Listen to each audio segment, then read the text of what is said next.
Morning. Hope everybody had an amazing Christmas. Hope you got something that you wanted, something that you needed. Welcome to the room, guys. This is an education room. This is not a call trades and tell you when to enter the market room. This is a teach you to read your indicators so that you can make a good decision room. Just wanted to make sure that we were clear on that. And now we are going to check news. And this is one of the things we do each and every morning. Guys, just go to forexfactory.com/calendar. And I do this for one reason only. That high impact news, whenever you see it, can disrupt the market, guys. Can make it go a little sideways, make it jump, make it spike, make it change direction. And while you really can't predict who with a whole bunch of money is going to make a weird decision, you can at least have an idea of when they may, and that's this high impact news. So today is Monday, December 29th at 10 a.m. We do have pending home sales. I'm not sure if anyone has a plan that revolves around pending home sales, but if you do, you know that it is coming up at 10. Crude oil inventory is at 10:30 as well. Good morning, Tesla nerd. All right, are you ready for me to tough love you just a little bit? You feeling it? You good? You ready? Got your big boy britches on? Cool. Why? Tell me why. Tell me what you see. And do you notice that I'm not sure exactly what's going on? This is at 48, that's at 45. White is still in the zone. And what zone is it in? So let's start with this. Large chart. And we're going to do this together. Large chart. What direction are your small triggers going on the large chart? Are they up or down? And guys, we're going to go through all this. So these are down, right? Do you have room to trouble on the large chart if you get in 3 contracts at 72.50? Cool. So what I want to know when you post in my room, guys, is let me know that you see that the trend is down, and let me know that you see that you have room to trouble. Why am I doing that? Because my job is to teach you guys to read your charts so you can recognize advantages so that you can turn them into the trades. Now over here on your small chart, the one thing that I'm running into is I'm not sure why you're selling, right? So 72.50 is 72.50. So what I'm looking at here doesn't even line up with where the market is trading. The market's trading at 72.50. I can't see it on your small chart, Tesla nerd. So how can I give you any input on whether or not any rules were met? I can't even see your entry chart. Does that make sense?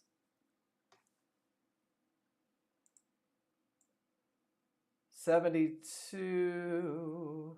Is that right? Am I looking at it wrong? I might be looking at it wrong. It's early. 672.50.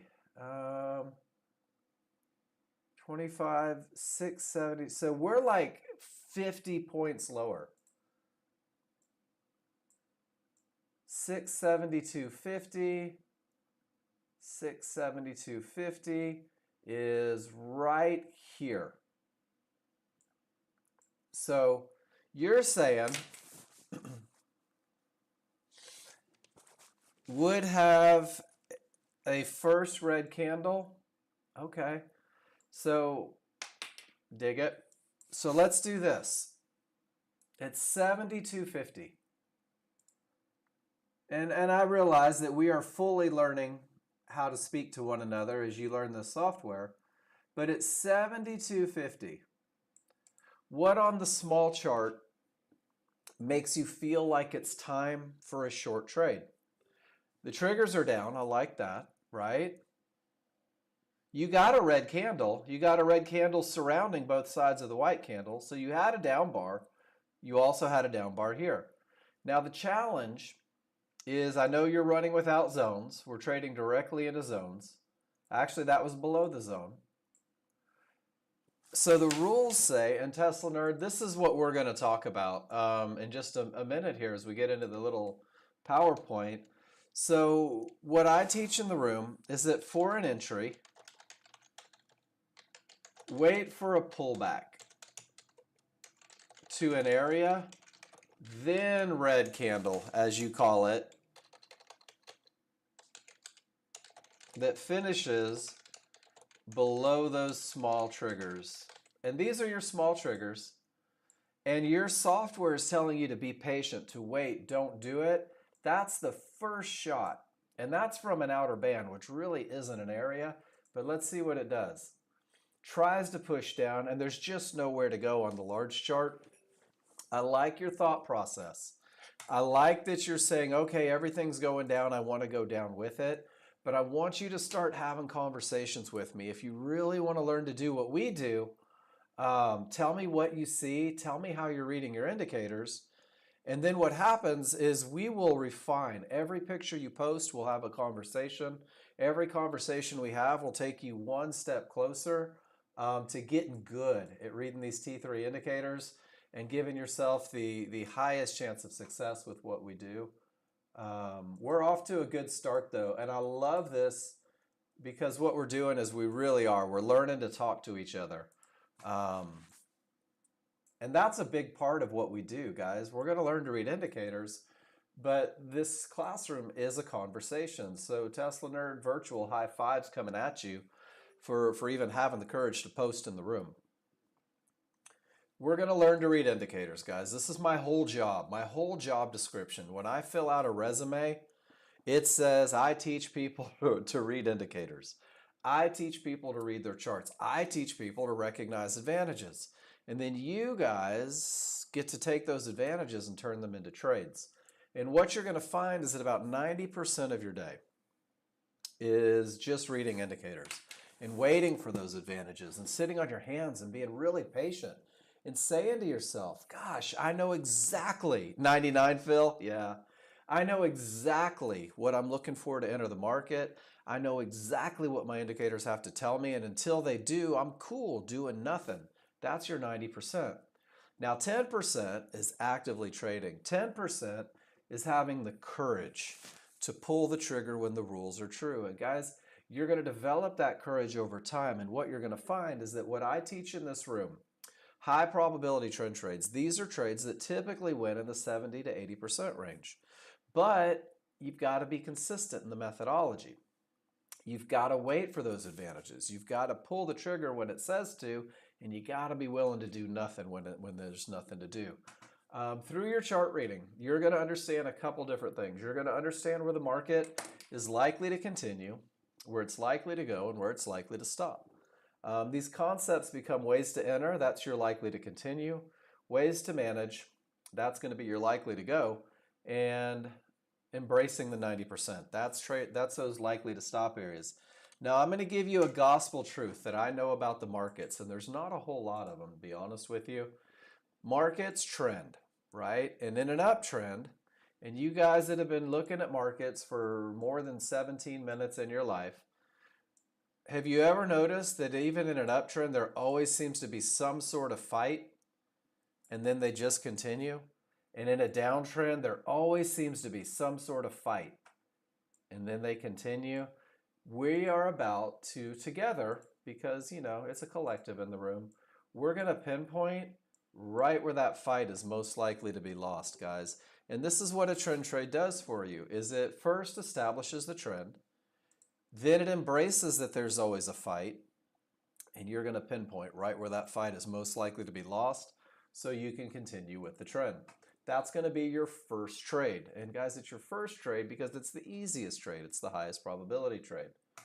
We're going to go through the rules, and there are two platforms that we work with in this room, guys. We're going to go through NinjaTrader, and we're going to go through TradingView. NinjaTrader is first just because we've been doing it longer. Got a lot of NinjaTrader users in here. And then when we go through TradingView, I'm going to tell you, TradingView plan is the plan that people are using to pass these evaluations. So if you're in the funding company, guys, pay attention during TradingView. It's almost too easy, but we got to learn the rules. We got to learn to read the indicators. But they are different. NinjaTrader and TradingView use different bar structures. There's a couple different indicators. But I'm going to give you a very simple plan for both, and we're going to learn those rules right now. Everybody in the room has the ability to simulate. You can practice, you can make mistakes, and I want you to make mistakes when you're on simulator because I'm going to help you learn how to fix them. That's what I do. The goal is that you're practicing the correct rules because the rules create an advantage. And now the one thing that I ask, guys, and Tesla Nerd, this goes back to what we just did. When you post in my room, because my job is to teach you how to read indicators, I need you to tell me how you read your indicators. So whether it is TradingView, defining the direction, room to targets, and how you entered, or whether it's NinjaTrader. And I'll pull up the NinjaTrader one real quick. Telling me how you read your indicators so that we can make sure that you're reading those indicators correctly. And this is the first step in becoming a confident trader, ASAP. You're going to show me what you see. We're going to make sure you see it correctly. And if there's anything that needs adjusting, guys, we're going to do it.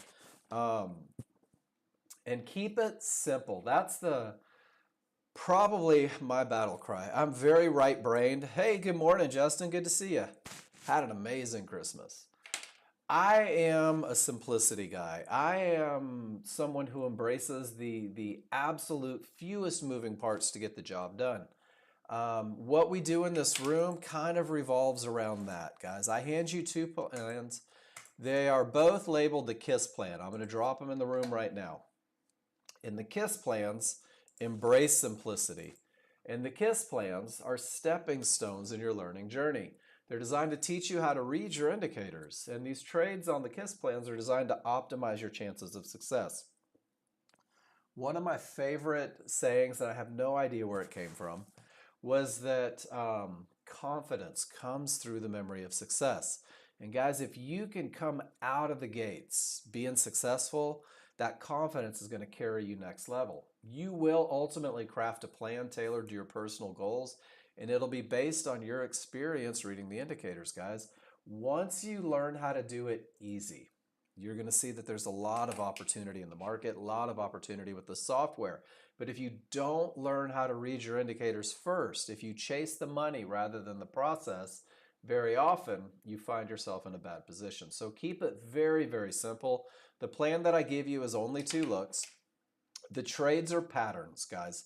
The trades are the exact same thing every time. So I'm also going to give you these spreadsheets. I'm dropping both of these into the chat box. Is that what we call it? The chat box, the dialogue here. And these are spreadsheets that are designed to help you learn the patterns. So the first one is the NinjaTrader spreadsheet, and that has the basic rules in green, exactly what it looks like when they're met, when they're not met. Has about 400 pictures of the trend trade pattern. It's got a place for you to put your pictures, and it's also got a trade tracking sheet so that you can follow your progress. Now the trade tracking sheet goes directly in hand with the idea that you should post in the room, because every time you post in the room, it's like a private session. And you're going to get feedback. And sometimes the feedback is, hey, this is perfect. Get it in your plan, way to nail it. And sometimes the feedback, and most often for the brand new user, is, hey, you're trading into termination conditions, or you didn't have the momentum that we need. You jumped the gun a little bit. You held too long. You got in too soon. Whatever the feedback is, guys, you're going to see it. You're going to write it down. You're going to pay attention to it. And if you really want to get to where you want to be sooner than later, notice how I put the pressure on you, not on me. If you really want to get to where you want to be sooner than later, every morning, I want you to schedule 5 minutes of your life with the first cup of coffee, and I want you to look at what you did yesterday. And yesterday, what worked, right? And what you're going to find is that having the 3 core advantages that we talk about every day tends to work more than it doesn't. And you're also going to ask yourself what didn't work.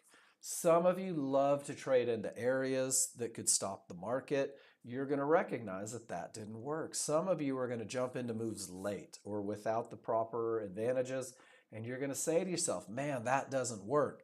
And you're going to recognize your thing. Now, your thing, I'm trademarking this phrase. Your thing is the thing that is standing between you and success.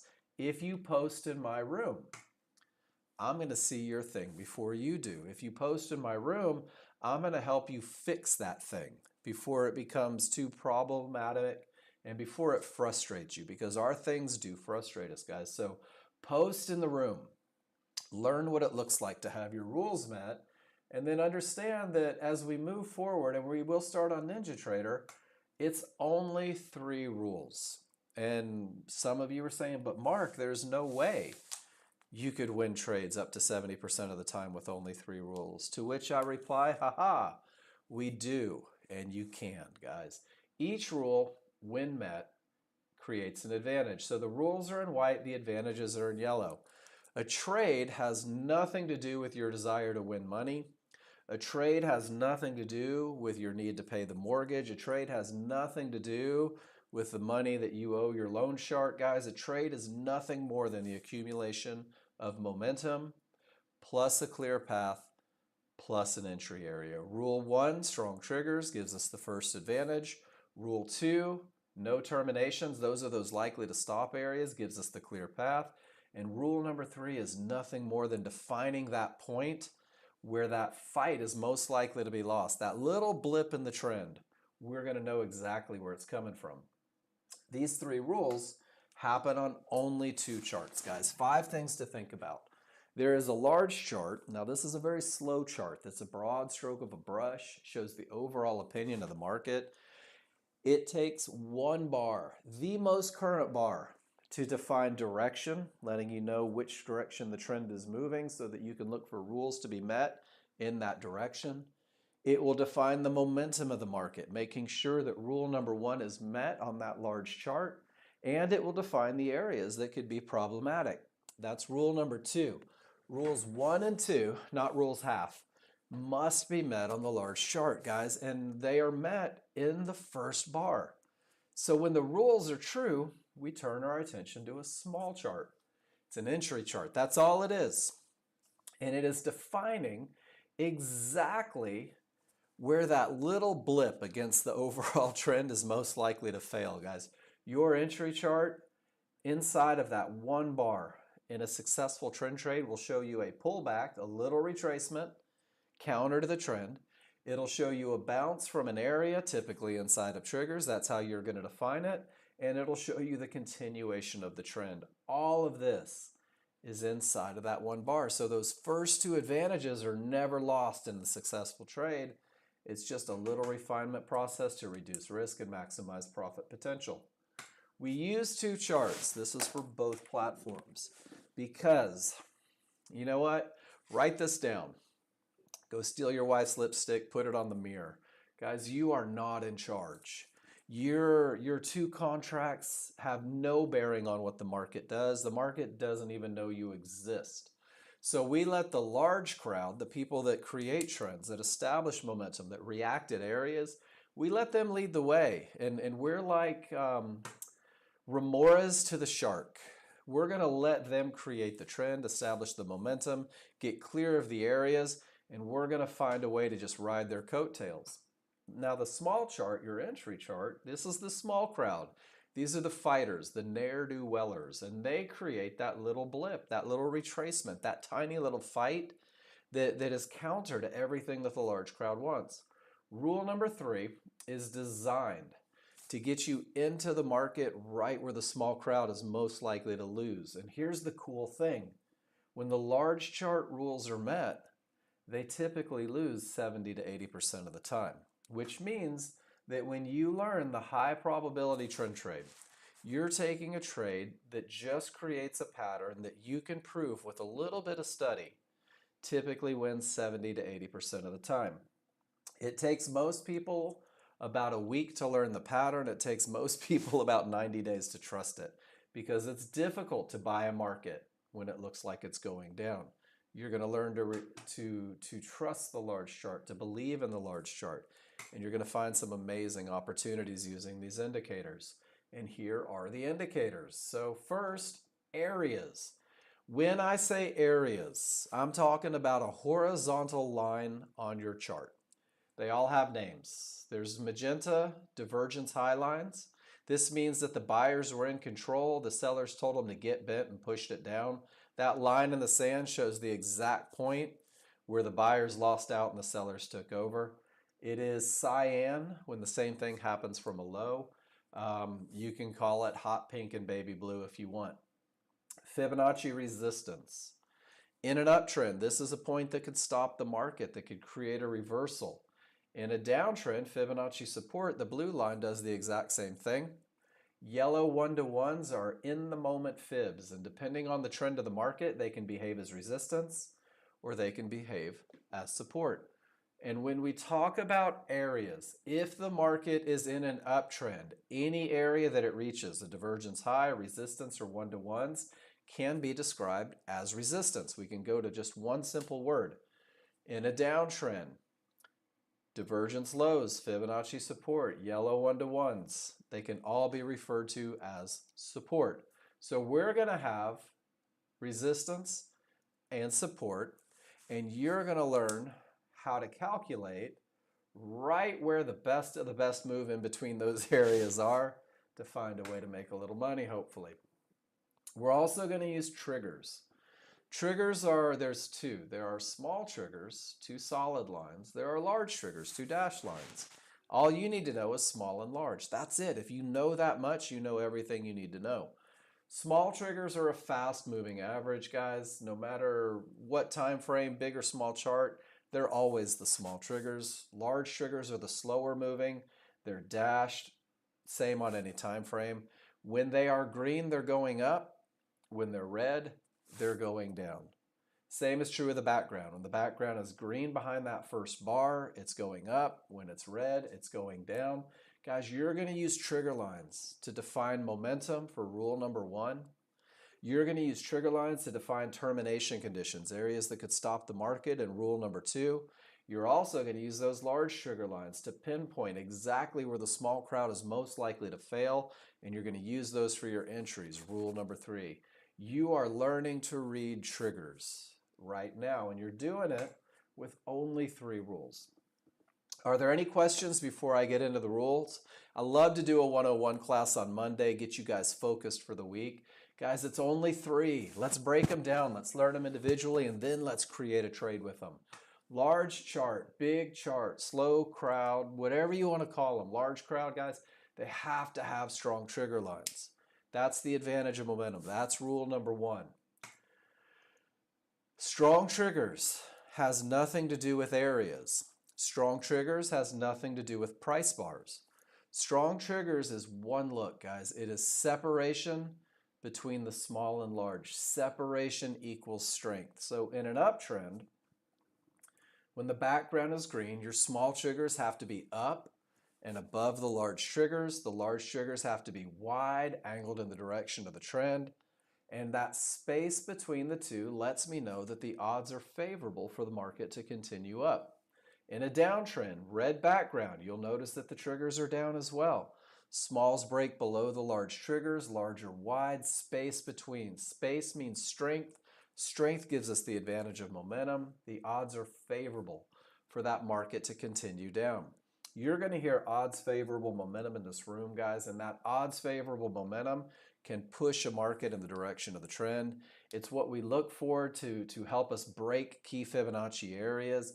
And guys, when you have those strong triggers, it's even going to help cover some of the mistakes that we tend to make as new users. But strength is not a forever thing, guys, and eventually your small triggers work their way back inside of the large triggers. This is weakness, and when I have weakness, anything can happen up or down. Now, I'm a little bit of a language nerd. Most of you know that, some of you may not. Guys, I want you to just think for a second. I've got $100 to put into the market. Do I want to put $100 into strong, odds favorable to continue, the look that can break areas, the look that can cover mistakes? Or do I want to put $100 into a market where anything could happen, where it's weak, where key Fibonacci areas are more likely to hold, where reversals from the middle of nowhere are more likely to happen? This is the decision that you're going to have to make. And guys, when it's strong, giddy up, look for your next rule. But when it's weak, that's your 90%. That's your sit on your hands. That's your do nothing. And all you need is separation in the direction of the trend. Is everybody good with that? That's rule number one.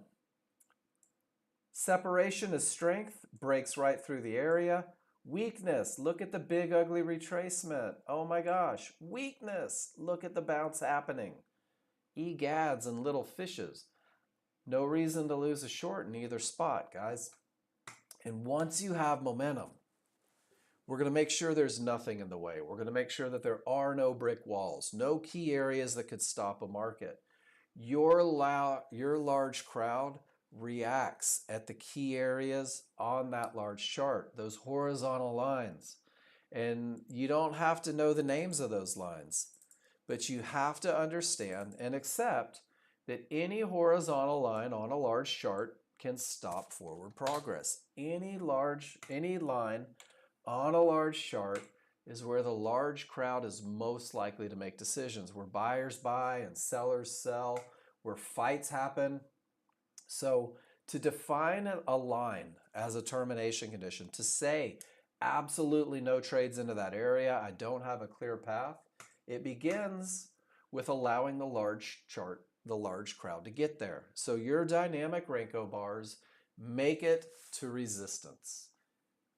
Plow all the way down to support. And when price reaches an area, the decision-making process is set off. When price reaches an area, we're done with price. It got there. That's it.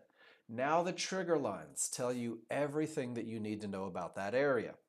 And if none of your triggers, both small and both large, remain below that area of resistance is a termination condition. And if both trigger lines, small and large, all four lines remain above that area of support is a termination condition. What does that mean?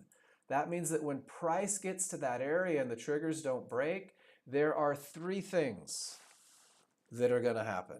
And you don't know which one it's going to be. The market's either going to bounce and continue in the direction of the trend. This bounce is enough to pull you out of most long trades.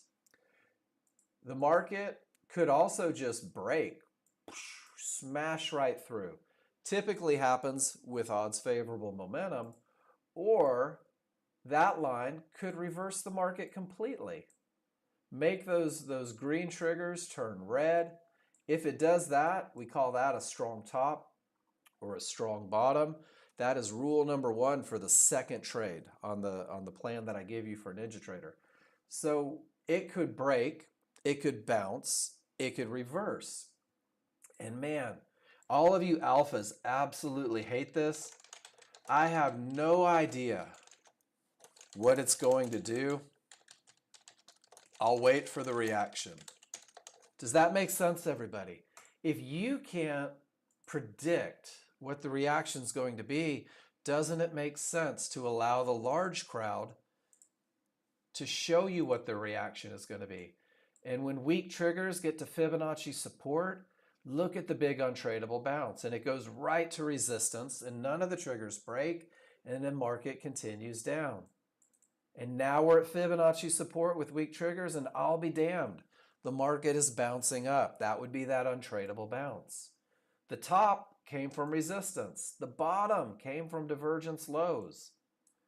Fibonacci support, Fibonacci resistance. Even during the holidays, Fibonacci support, divergence highs. Guys, you know where these areas are. You know that they can stop a market. Now you've got to train yourself to embrace the 90%. When price reaches an area, if none of the triggers break, is everybody cool? Just sit on your hands and do nothing.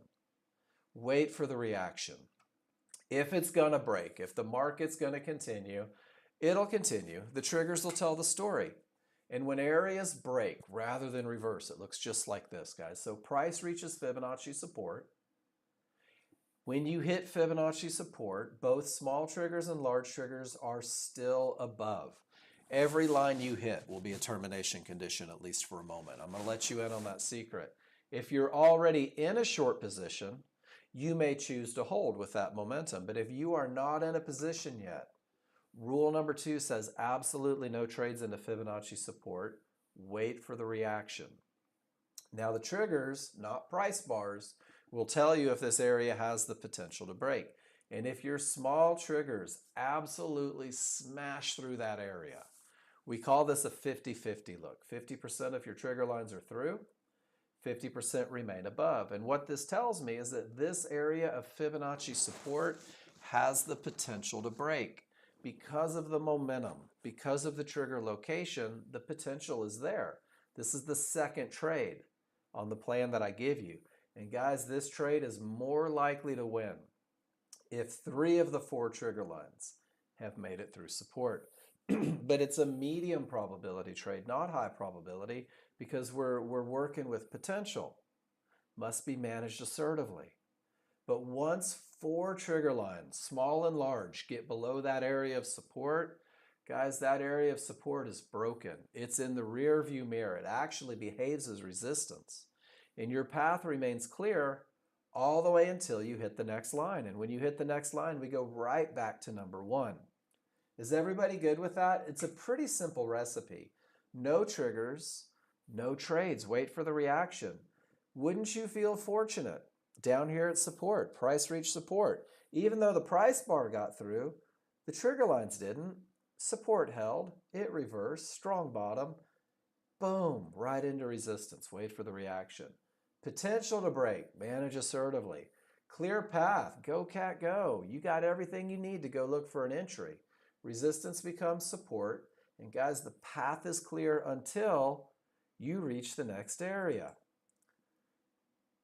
Clear path, weak triggers, pulls all the way back to resistance, and we've reached the next area. Can you guys give me a why if you see the reaction coming right off of Fibonacci support with no triggers through it? This is the most broken rule among new users because this is the rule that keeps you in the 90%, guys. Termination conditions. Sometimes the market is stacked with them and you've got to sit on your hands. Sometimes you don't have the momentum you need and you've got to sit on your hands if you're following this plan. But guys, more often than not, 60% of the time, it works every time to pull money out of your account if you trade into a termination condition. You don't have to be the first one in the market. You don't have to be the last one out. 90% of your day is being patient. Guys, the futures markets trade billions daily. It takes $400 a day. That's it. $400 a day to put you in a 6-figure income. The easiest trades you will ever take will be trading away from Fibonacci resistance with momentum. See that tail I put a box around? That's the fight on the small crowd. We're about to learn how to pinpoint right where that tail is most likely to form. And with room to the next area, that's the easiest trade you'll ever take. 4 triggers get above Fibonacci resistance. It's now behaving as support. The momentum is there. There's one of those tails. Ride it up to resistance, guys. You're about to learn how to pinpoint where those tails are most likely to form. You are about to define your entry, guys. Getting in where the market is most likely to continue. Getting in where the small crowd is most likely to lose their fight. And the language for entry, again, did I mention that I'm a language nerd? The language for entry is crazy specific. So specific that you will call your shots and wait for the market to come to you. And you're going to buy or sell a pullback. Well, Mark, what the heck's a pullback? The pullback is that little fight counter to everything the large crowd wants. And you're going to use a limit order to buy or sell that pullback at an area.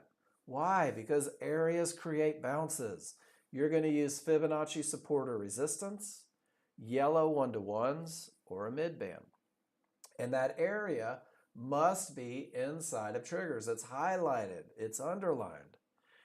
Because triggers will define where the pullback is most likely to go. And when you put an area inside of those triggers, that's where the small crowd is most likely to fail. And it's just a pattern. You're going to buy or sell a pullback at an area inside of triggers. Now, guys, I try to give you everything in my arsenal to make you as successful, consistent, have the least amount of risk as possible. You can insist on what we call favorable large triggers if you choose. That means that both sets of large triggers on your small chart, and let me give you a visual here. You have two sets of large triggers. Wow, look at that. Because price retraces the triggers. They're moving averages, somewhere from the top to the bottom. You're about to learn how to nail this entry right here. So the tighter those are, one on top of each other, the smaller the range becomes for the retracement.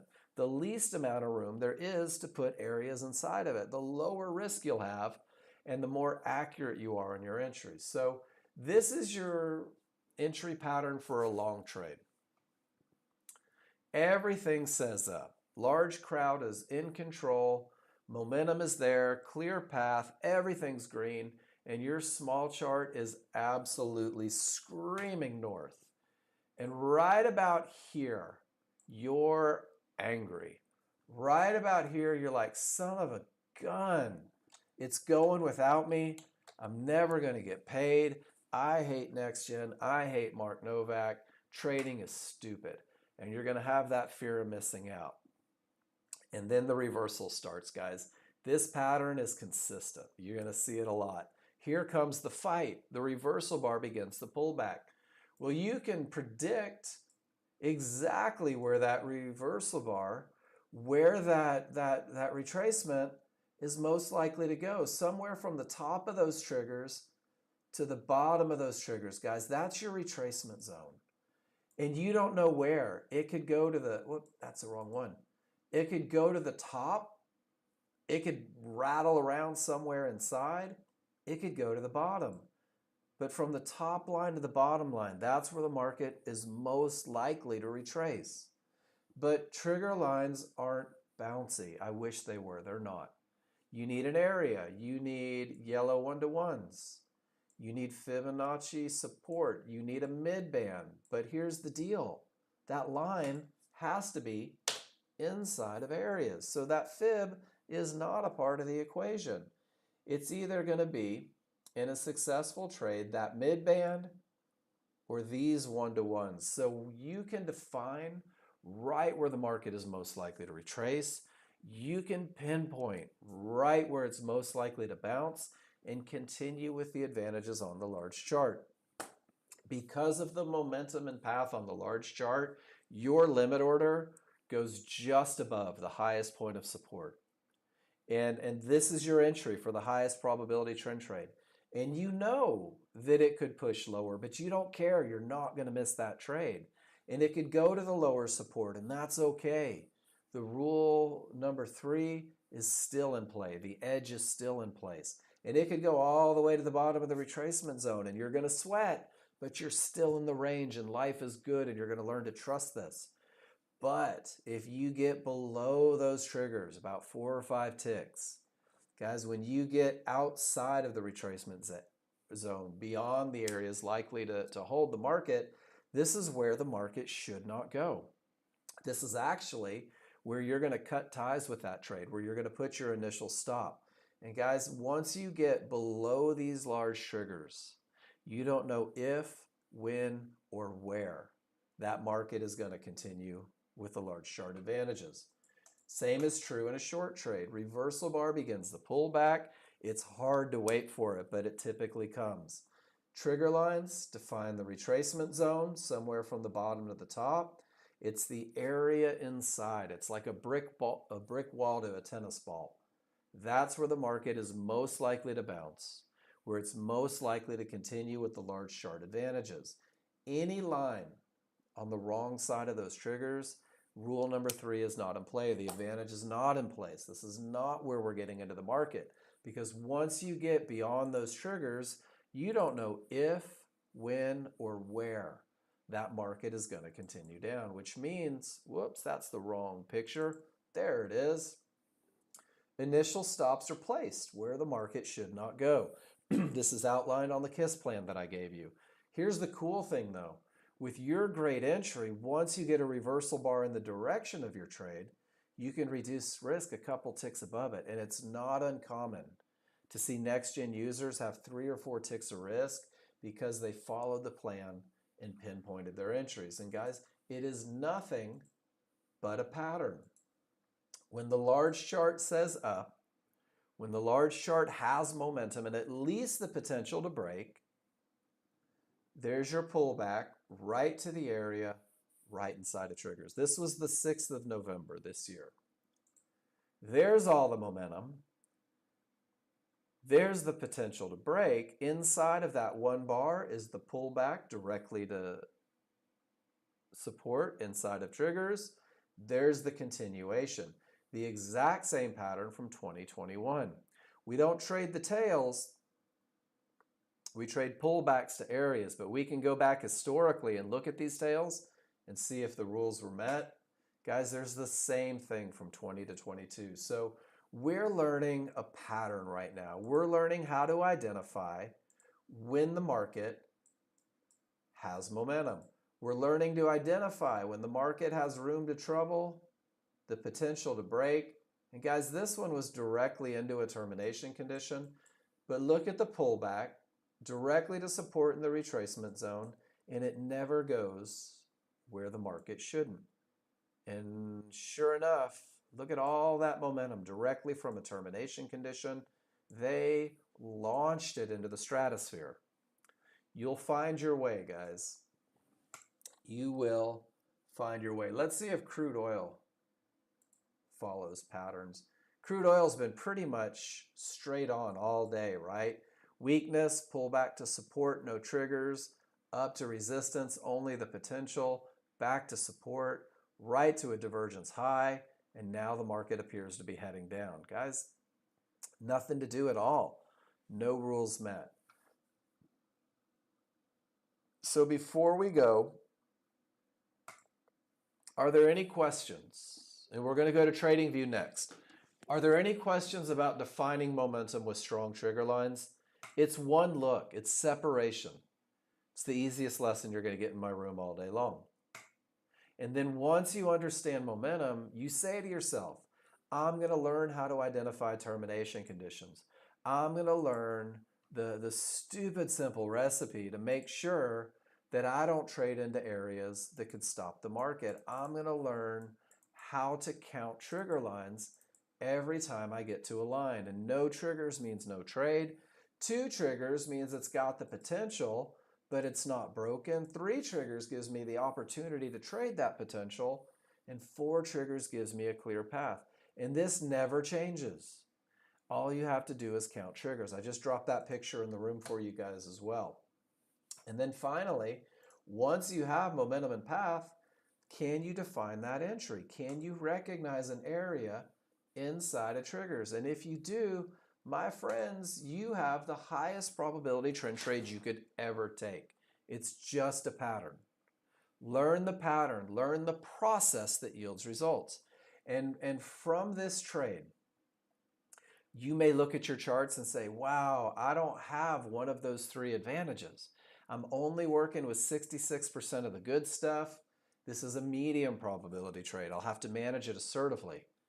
And then you can also look at your charts and say, well, dang nabbit, I don't have 2 out of 3. 60% of the good stuff is missing. I have to call it low probability. You know what? That may not be worth risking my money. And guys, you're in control of the entry. I can't stress this enough. It's the only thing that you get to be in control of, is whether or not you enter the market.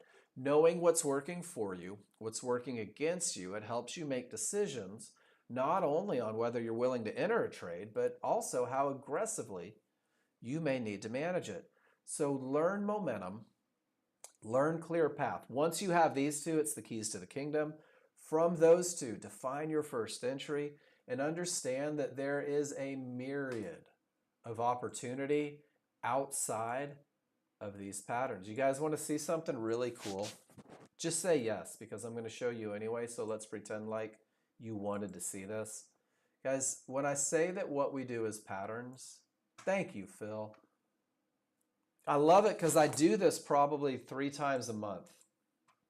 If I go to termination conditions from the user guide and I scroll down, boom, boom, boom, and I have this look right here, and I'm going to keep it kind of small. This picture is from 2021.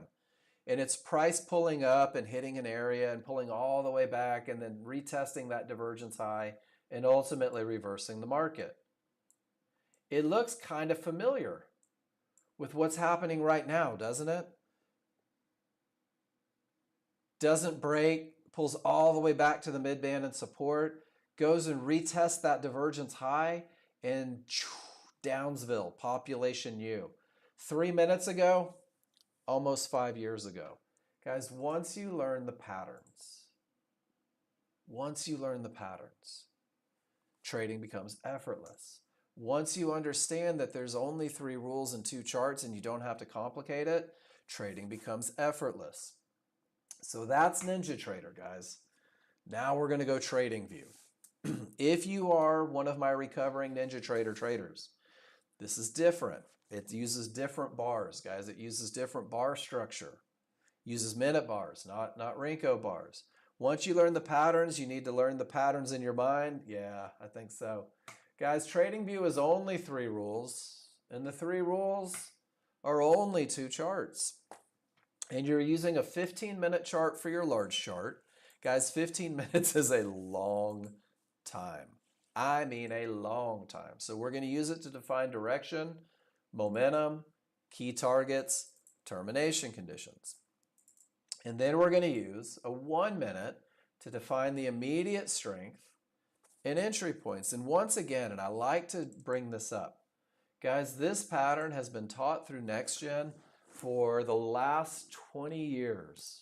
This was trade number 1 in the trading plan in 2004, and it was a pullback to an area with a close below triggers to initiate the trade setup. We're about to learn the modern version using a 15-minute as the large chart and a 1 minute as the small chart. Indicators, your 15-minute triggers. Cyan is up, white is down. You're going to notice that in the workspace I gave you, your 15-minute doesn't have background color. It doesn't have large triggers. It's too stinking slow. This is as easy as I can make it. On your 1 minute, you'll have small and large triggers. Cyan up, white down on your smalls, green is up, red is down on your large. You'll recognize this look, odds favorable momentum. You'll have areas, horizontal lines that can stop a market. Horizontal lines used for entries. Gold has gone down 1,000 ticks in the last hour. Man, Wayne, I hope you caught some of those. If you are one of my TradingView people, I want you to memorize this picture. It won't be so hard. Turn it into a song if you need to. So divergence highs, that magenta line, loss of momentum at a high pivot, can be a large chart target or termination condition. That's exactly how you're going to use it. Divergence low, loss of momentum at a low pivot, can be used as a large chart target or termination. 1-to-1s, magenta or yellow, can be used as targets, terminations, or entry points. Outer bands are areas of exhaustion. They're used as targets or terminations. Mid bands, green is up, magenta is down, can be used for targets, terminations, or entries. Lines create bounces, guys. That's just what they do. So on your big chart, terminations, right? Great targets. On your small chart, some of these can be used for entries. Learn that list. Easiest trade you'll ever learn, I think. Hardest trade you'll ever wait for. The trend trade is 3 rules. The first 2 rules are the exact same rule. Seriously. The first 2 rules say don't trade into stuff. How easy is that? Clear path. 15 minutes, not trading directly into areas. 1 minute, not trading directly into areas. Guys, your first 2 rules are focused on keeping you from slamming your face into a closed door. Rule number 3 will define your entry. Buy or sell a pullback. Wait for the fight. Let the fight get to an area, a zone, a 1-to-1, or a mid-band, and then here's the difference. We wait for a close on the weak side of small triggers, on the correct side of small triggers, and it's just a pattern. So let's go through how to define your direction, how to make sure your path is clear, and I'm going to show you exactly what every trend trade you take is going to look like. Direction is defined on the 15-minute, and all you need to do is know the difference between up and down. If your small triggers are up, your trend is up, you should be looking for long trades if you're following this plan. If your triggers are down, the trend is down. You're looking for short trades if you're following this plan. Guys, this is like super easy. It's either up or down. But Mark, what if they're flat and I can't tell what the direction is? Well, then how could you possibly take a trend trade, right? Let it be decisive. They're either up or they're down. Once you define direction, you have to make sure that you're not trading into something. So on the 15-minute, guys, give me a Y if you see that the triggers are up. It's pretty easy, right? So from where the market's trading, 25,202, give me a Y. Good morning, Miss Trina. If you see that there is room before I smack into something solid. That's it. Rule 1 met. I've defined direction. I've got room on my large chart. Let me do the same thing on my small chart. Do I have room to make money from wherever I'm going to enter the market, guys? And if the answer is yes, I need to look for an entry. That's it. 15-minute has room. 1 minute from the point of entry has room. And guys, 1 minute is going to be way up here when the rules are met. I love it when the answer is yes. Do you guys remember? It's been forever, right? But I said the market tends to trend, and then there's a fight, and typically resuming of the trend, right? This is your fight. The large chart says up. The large chart has room to trouble. Your small chart's all the way up here, and the fear of missing out is gnawing at you. And you just want to jump in because how could anything stop the large chart? Guys, small crowd shows up. They almost always show up. And they push. And they push back. Your charts are not like that? Yeah, absolutely. We'll get you squared away, Tesla. This is your pullback. This is your fight. This is your down. This is your, hey, I can't go long yet. Does everybody see those small triggers facing down? Don't fight them. I'm telling you right now, keys to the kingdom. Don't fight those small triggers. Your entry, when you get to the area, is 2 corners. And this is it. This is important. You ready? Don't fight the funk. Amen. You know I'm going to have to work that into the day now. When I get to this area, my entry isn't getting in at the area. It's a great way to get run over against those triggers. I need 2 corners of an up bar above the small triggers. Do you guys see it? 2 corners, both sides of that up bar, clear of the small triggers that are going down. That's your entry because it puts you in on what we call the weak side of the small triggers. And the weak side of small triggers is where reversals happen. It was the reversal that started the fight from the weak side of the small triggers. And then it was the reversal letting you know the fight was over at the area to get you going with the large crowd. And guys, this pattern is the same. When the small triggers are up, I'm choosing to go long because I don't want to fight the trend. When I have room to targets, that's what gets my eyes to the smaller, faster chart. And I have to say, okay, my entry is a pullback to areas from my entry point. Will I have room to make money? The answer is a resounding yes. So now I just have to be patient. And guys, the second those small triggers roll against you, the fight is on. And you know exactly where the fight is most likely to go. Mid-bands, 1-to-1s, zones. And when it gets there, you're not just jumping in. You're saying to yourself, man, I don't want to get in against those small triggers. That seems silly. I'm more likely to lose than win. I'm going to wait, and then you're going to say this out loud. I'm going to wait for an up bar where both corners are on the weak side of those small triggers. Not inside of the small triggers, clear of the small triggers. Because that look right there is where the market is most likely to bounce and continue in the trend that was already established. I just had to wait for the fight. You guys want to see how they try to trick you? I'm not supposed to tell you this, guys. If I'm not here tomorrow, they heard that I gave you this lesson, they found me. Not really, that's pretty dramatic. A lot of times you'll see that fight before you reach the area. Learn to ignore it. They know where these areas are. They created these areas. And if you get sucked in before they get to that area, you're more likely to get run over than you're not. Guys, it's the same pattern every time. First, it's direction.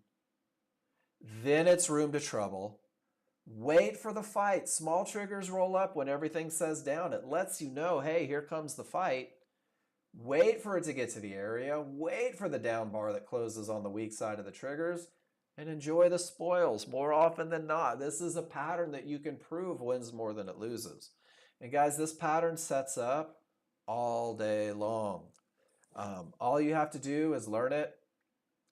Couple simple concepts. Learn to do it. Is everybody good? That's your trend trade. I wish there was more to it, but there's really not.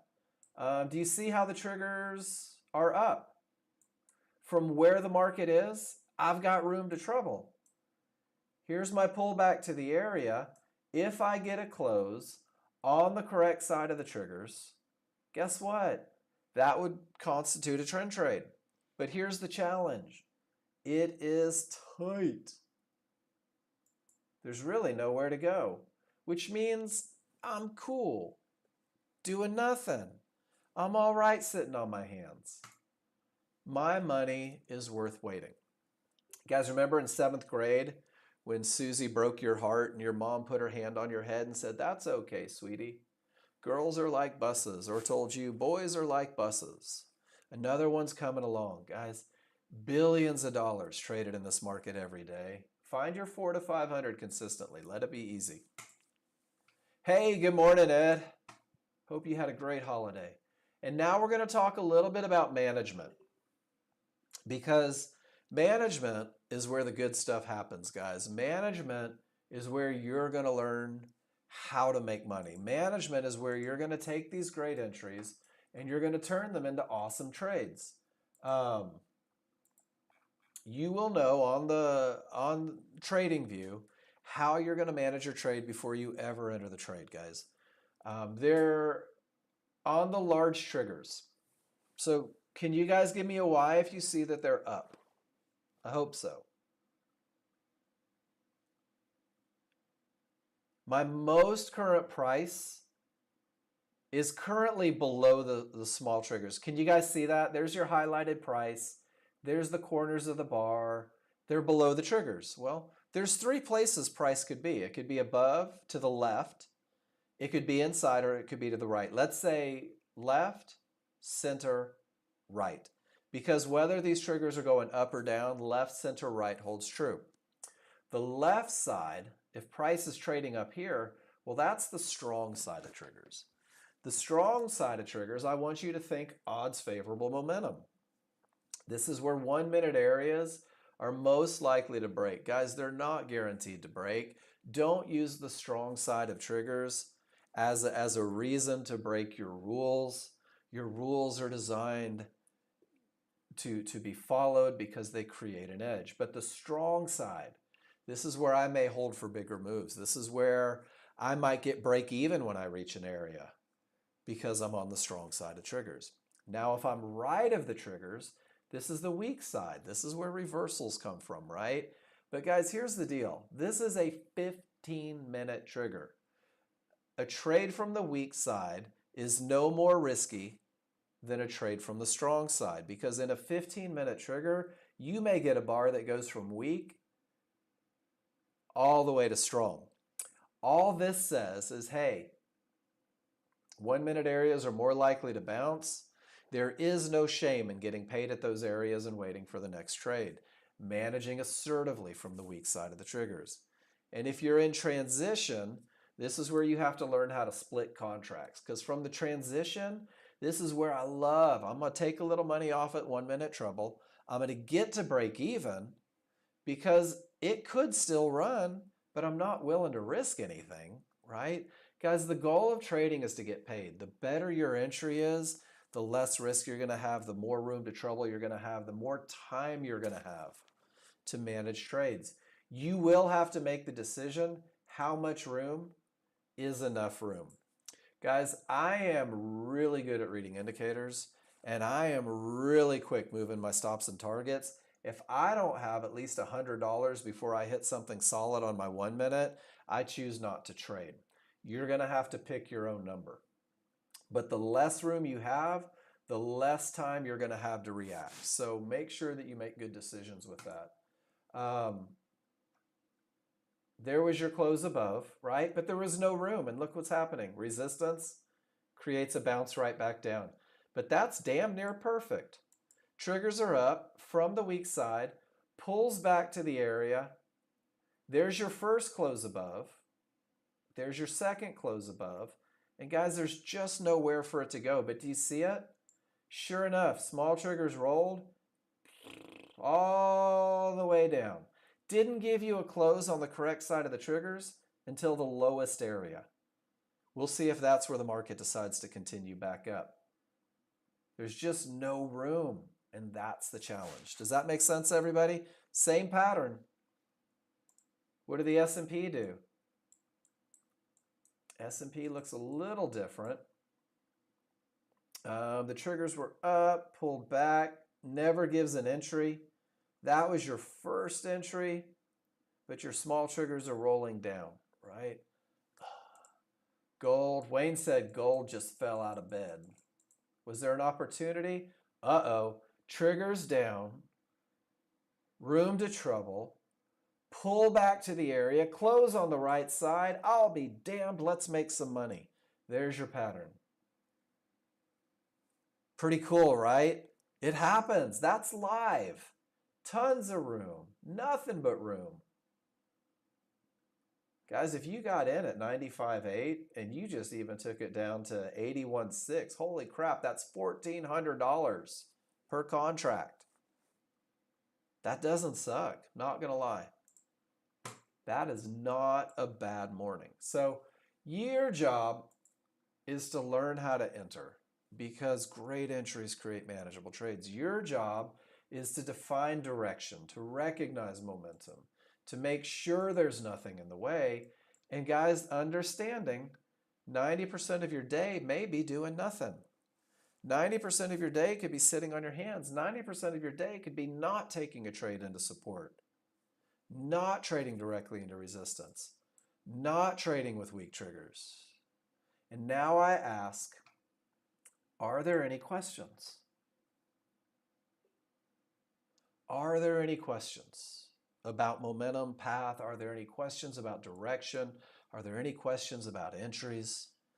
Because the rest of the day is going to be looking at your charts, talking about what you've done, and watching the live market. And guys, if we can get rules met per the KISS plan, whether it's NinjaTrader, 2 charts, 3 rules, exactly how to manage it.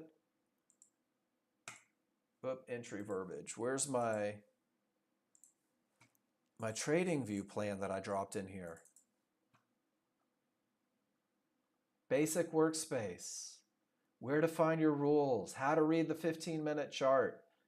Rules for trend trade entry. Even where to put your stop and pictures of it. I think I might be missing some zones on my ESTV chart. Let me see. John Novak and I were talking last night, Trina, and I was having challenges. Guys, if you think you're missing zones, click and hit F5. Let's reload and see. Thank you for that. So after a reload, whoa! Big difference, huh?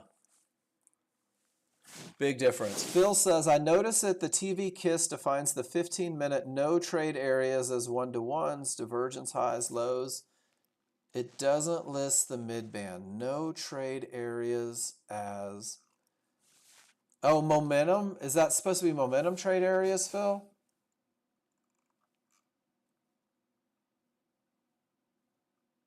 I want to make sure that I'm reading this right. TV KISS plan defines the 15-minute no trade areas as one-to-ones. Now, when you say no trade, termination conditions, right? Let's look. Hold on.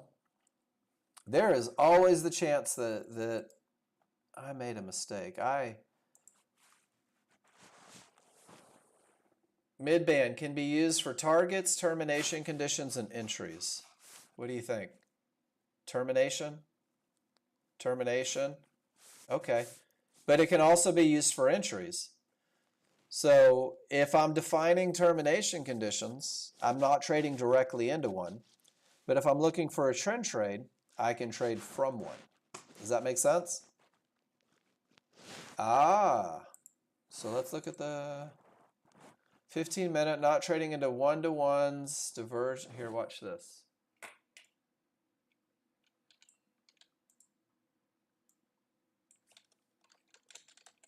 Better? Thank you for that. Not trading into areas. So that should be the new one. Guys, I'm telling you, you are such an important part of the educational process here because I am human and there are sparkly things in my office and sometimes I get distracted. Thank you for that. Not trading into areas. And you know what happened, Phil, is I made the KISS plan before I made that picture. And when I made that picture, I didn't come back. I didn't catch that one. So thank you for that. This is your Bible right here, though. All right, guys, I'm going to take 5 minutes. When I come back, if we can get rules met per the KISS plan, we'll pull the trigger. I'm going to look at the trades that you guys posted. Tesla, show me a picture of your charts real quick. If you don't mind, I want to make sure that you're right where you need to be before I split. I don't want you to miss out on anything. The easiest way, Tesla, is... So right here.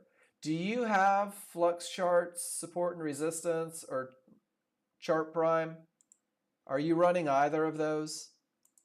Look at that. You got your background colors in there now. No. So if you wanted to, and it probably wouldn't be a bad idea, this one with the flux charts. So take this link address and click on it.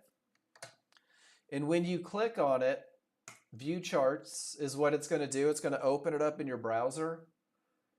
And this one actually uses, market dynamics. But if you don't have it, it won't be a big deal. It can't come up. Click copy and then make a copy. And now you've got the workspace perfect. Everything that you need. And if you're not using those supply and demand zones, it's not a big deal. They just won't be on there if you don't own them. But if you do want some support and some resistance, Tesla, and I think that it creates an advantage. I just want to say it. Phil says own them. I don't disagree, but I don't tell you guys what to do with your money. Dynamic supply and demand from Algo Alpha is a free indicator. Support and resistance from flux charts is also good. The flux chart support and resistance is pretty spread out, but you'll find with the Algo Alpha, it's a little intense on resources. Make sure you've got the computer that can handle it, but it is a free version. Both of those, I think, create even more of an advantage with what we do. And then, of course, I use chart prime, supply and demand, and I'm not gonna lie, I couldn't live without them. It's every bit worth the $50 I pay a month for them. They're accurate. Look at that. Bing, bang, boom, zing, pow, whack. All those descriptive words that let you know exactly what not to trade into because it could create a bounce.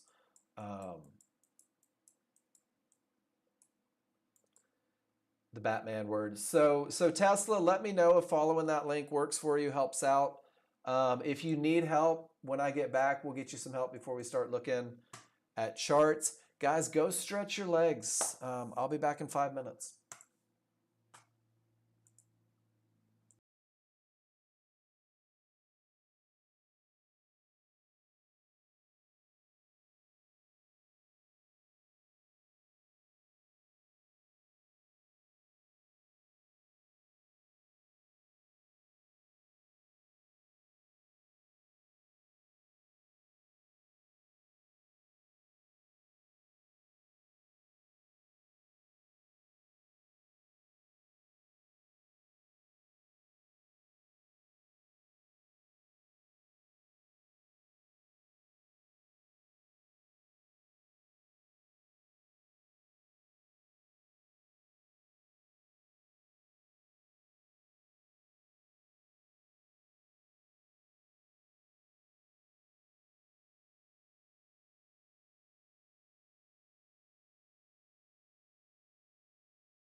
Let's get back. So let's start it with our most basic lesson from this morning. Whoops. By taking a picture of the wrong chart. Let's do it like this. I'm going to show you guys. You ready? Keys to the kingdom. Here we go. For those of you on NinjaTrader, learn this one phrase. Price reaches an area, no triggers through, wait. That's a term. That's rule 2 not met. Does that make sense, everybody? It really is that simple. If price gets to a line and all of your triggers remain above, you don't know what's going to happen. It could break. It could do a little bounce and continue. It could reverse completely. And the reality is, I have no freaking idea, so I choose to do nothing. More often than not, what you will find is that this is an area that will stop the market or at least create a bounce big enough to ruin your good time. And termination conditions are the accumulation of tens of thousands of pictures. Taking a picture of price reaching an area, no triggers breaking. And what has been determined is that more often than not, it creates a loser then provides a winner, which means that there is no edge, which means that trading directly into this line goes against everything your methodology stands for. There is no advantage. There is no edge trading into that blue line. Does that make sense, everybody? Now, that being said, I'm about to go through and look at some pictures, and there's no doubt in my mind, the gentleman that posted that picture traded into termination conditions. There is no doubt in my mind that one of those pictures is going to be directly into an area. When you learn the basics, when you understand termination conditions, when you can identify them, this is all the pictures, there's not a lot. When you know what you're up against, you may choose to deviate from the plan. So here is his picture. I love this. There's your termination condition that reverses the market. There's your smalls breaking above the large. His first entry is the pullback to the area inside of triggers, makes money, exits the position. Odds favorable momentum and a clear path. Oh, the re-entry that didn't fill. And that's the perfect pattern, Pete. Nice job. First trend trade. Second trend trade. Guys, that little tail right there is his first trend trade. Momentum, path, pull back to the area inside of triggers. Do you guys see the pattern? If you're brand new with me, JR Bond, MM, if you're in here and you're on NinjaTrader, guys, that's it. That's your money right there. That's the easiest trade you'll ever take. Strong trending market. Every indicator down, 30 plus bars in the same direction, nothing in the way. And he says, I'm going to jump the fudge in because my large chart's telling me that they want to go down, that there's nothing there to create a bounce. I'll make some quick money because let's be honest, it's just jumping the fudge in. But until they give me a reason to get out, I'm not getting out. Nice trade, Pete. And here we go. Market reverses from the middle of nowhere. All the momentum you could ever hope for. None of the clear path. Looks like it had the potential before the fib update. Market pulls back. He gets in at the area inside of triggers. Learn that phrase. Market never goes where the market shouldn't go. He's out at trouble. And when trouble doesn't just break for him, he's out. Great trading again, Pete. Can you guys hear me? Are we good? Any questions? Have you noticed that every trade begins with momentum? There's a reason it's rule number 1, guys. First trade of the day, weak top, triggers rolled, down and separated. Once it cleared past divergence, you took the pullback to the area inside of triggers. Market never went where the market shouldn't. Get paid at the first sign of trouble. Get out at the target. Guys, when I say you'll understand where the market is likely to go, I mean you'll understand where the market is likely to go. And Pete, that was a great example of it. Let me see. I take a lot of pictures, guys. I probably take 50 or 60 pictures every day. I want to find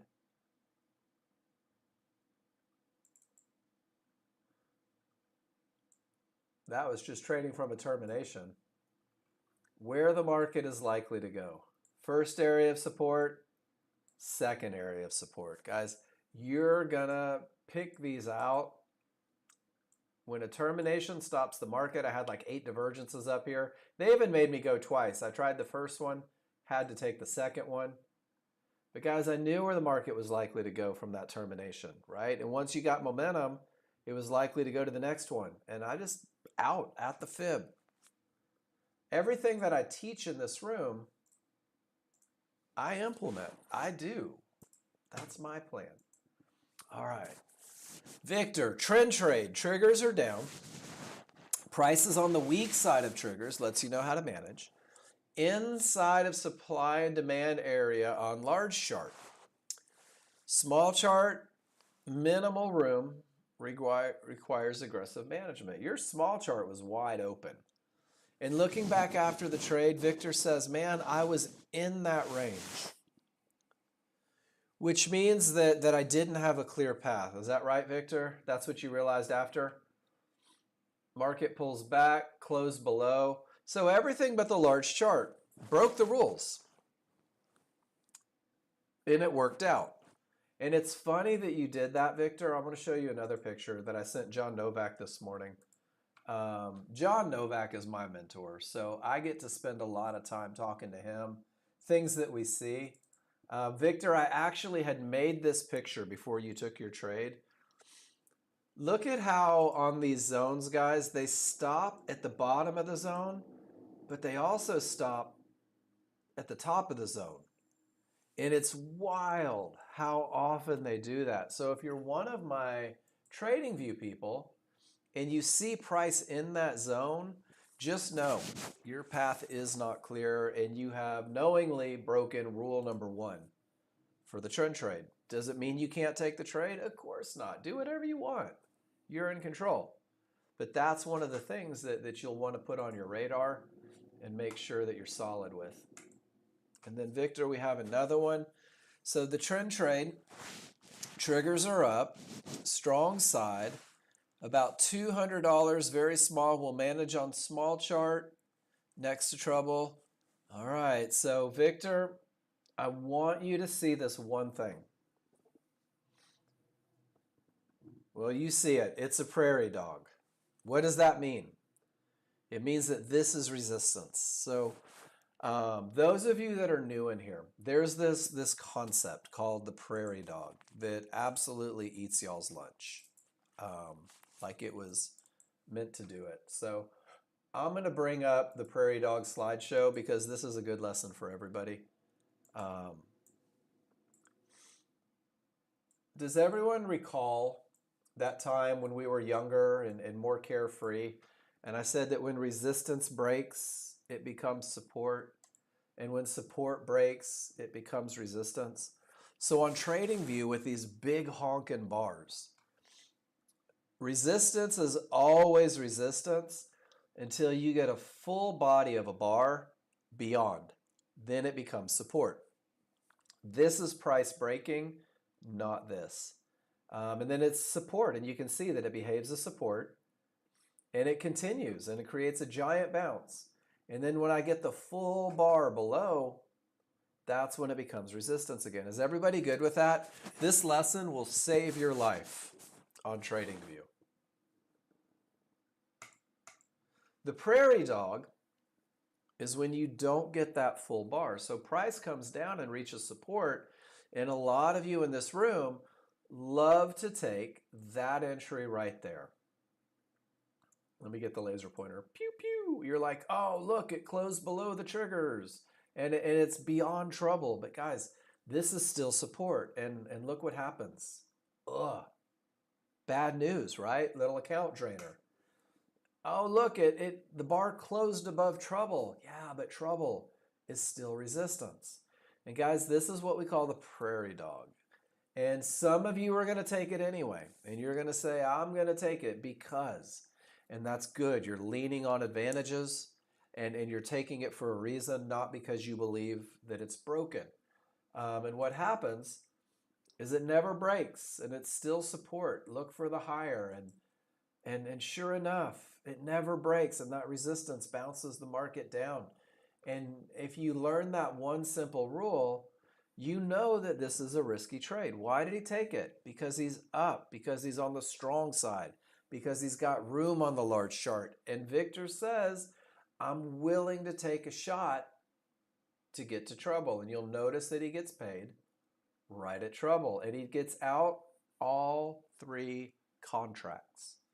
Aggressive management for a little more aggressive trade. Nicely done, Victor. Guys, I'm not here to say, damn it, I can't believe you broke rules, right? That's your job. You give yourself grief if you need to. My job is to say, I see how you calculated. You knew what you were up against. You chose to take the trade, and you managed assertively. And guys, that's what day traders do. Nicely done, Victor. Look at this. Prairie dog. Until it's one full body above. And there's the lessons, right? There's the lesson. Full body below makes this resistance, and it never breaks. And Victor, I think that was your trade, right? And sure enough, it holds, and down it goes. How cool is that? So Mark has a PowerPoint, and then Phil comes in and says, Mark, give me the microphone. There's the perfect example of how the prairie dog doesn't mean that it's broken yet. Nicely done. It's support, right? These are flat. No more shorts. It's going up. Nowhere to go on the close below. No room. Rule number 2, right, Phil? It's not really even a prairie dog so much. It's just there's nowhere to go. Why on earth would you trade directly into something that could do that to the market? I don't know. You remember we said if they can't decide what direction they're going, doesn't it make more sense to let them decide? It really does. Nicely done, Phil. Couple great lessons in there. All right, y'all. So this is my favorite and least favorite part of the day. It's one of my favorite parts of the day because we've got nothing to do but trade live. If the rules are met per the KISS plan, we'll pull the trigger, guys. It's my least favorite part because you yahoos think I'm going to take 1,000 trades and you're going to get to watch me trade live for 2 hours straight. And guys, I'm going to be honest with you. 90% of my day is doing nothing. When we are waiting for rules to be met, nowhere to go. Rules aren't met. I can look that fast. You will get the most out of this classroom by asking questions. You will get the most out of this classroom by posting pictures. We'll watch the NASDAQ and we'll watch the S&P, guys. We'll talk about what we see. Termination condition. Remember when we talked about it live? Well, it reversed the market. It's a strong bottom. I've got momentum. Separation between the small and large. The only thing that I don't have, guys, is I don't have a clear path. Don't even have the potential yet, which means my plan says pump the brakes, do nothing. But since I know my plan and I know what the rules say, check it out. You're going to love this. If I get 3 triggers through, where's it at? If I can get 3 of the 4 triggers through, I've got my strong bottom, I've got my momentum, I'll need momentum on the 5-1, and I'll have to make sure there's no divergence. And if this happens, guess what? We'll take a trade. Tesla Nerd says, those nice and clean charts, mine are too busy even to see what I'm looking for, says your OCD. I get it. Okay, so Tesla, let's do this. And let me, man, I'm going to get you where you need to be, dagnabbit. All right, so your big, blah, I can talk, I promise.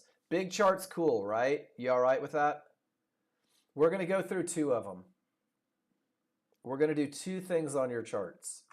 You ready?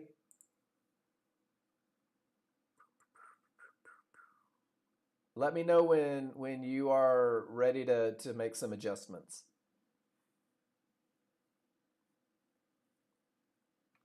And I'll go through everything that you need.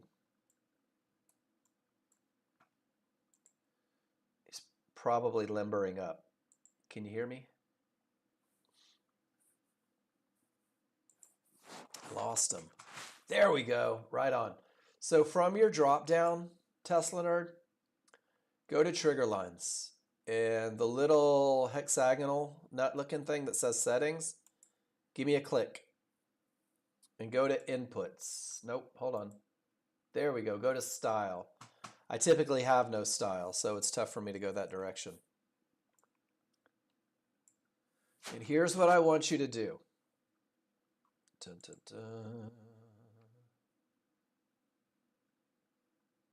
I lost my...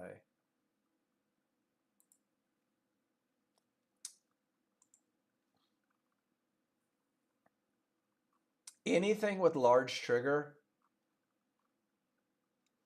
background above, large trigger, uncheck it, uncheck it. Large trigger outline, uncheck. Show me a picture of your settings. I want to see. I've got one on there, and this is John's new one. So we want these large triggers,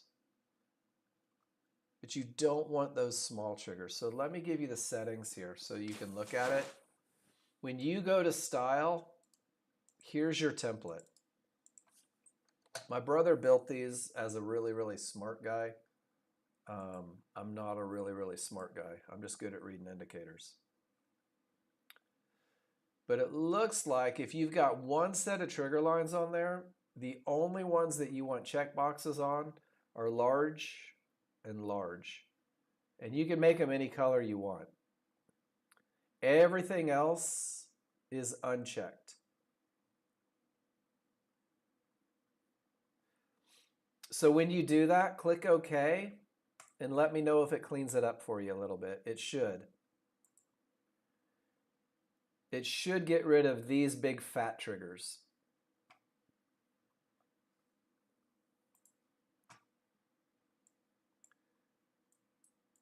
Good job not going short, Phil.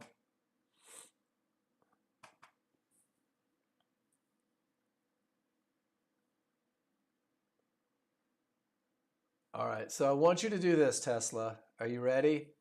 And I know this goes against everything in the man code. And you know what? I just assumed your gender. That'll get me canceled in some states. Hold on. So that link right there that says tech support will take you to the most brilliant guy I know. Not in this state. You're in Oklahoma. Yeah, you're okay. Same in Texas. When I was in Washington, that was bad news. Tesla, hop on there. Did you say that the link didn't work from over here? Hold on, let's try this real quick. Ooh, hold on. I'm not done with you. Before you go to Jason.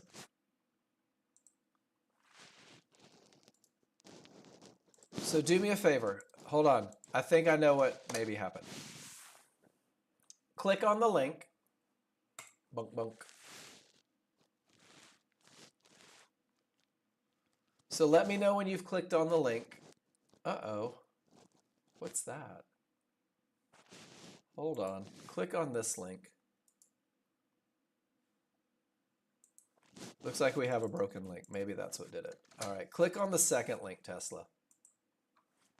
There it is. 2 charts. Sexy as all get out.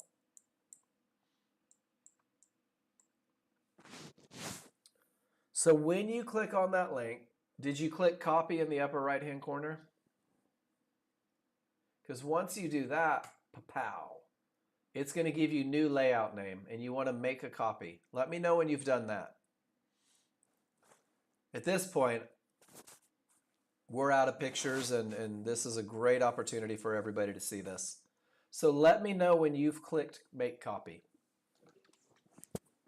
And that way, if we're catching a problem before that, then we're good. MM, how you doing? JR Bond, how are you doing? Oh, Pacheco, how you doing? 71, you're my age. Jerry S., how was the holiday? 10K, good to see you. I like it. Got all the cool kids in here. Tesla, did you get it, brother? Copy, make copy. Give me a big thumbs up or we're good, we're not good. Great day in Cancun, love it. Sarlink, you've got to, I only speak English. Hold on. Sarlink. Starlink? Oh, I got you. The satellite's not making it easy.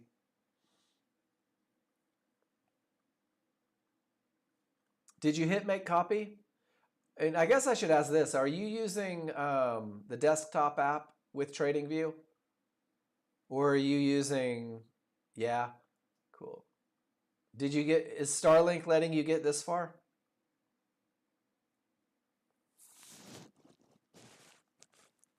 I keep threatening to get the backpack version so I can just go sit on a hill somewhere and make money, but not sure. All right, so make copy. And then once you do that, over here on your desktop app, hit your drop-down menu. Cool. See, you're like me. What's wrong with that? That's perfect. That's everything you own, my friend. T3 indicators, small triggers, one-to-ones, divergence. Now what I would do, and this is just me, and I don't give trading advice.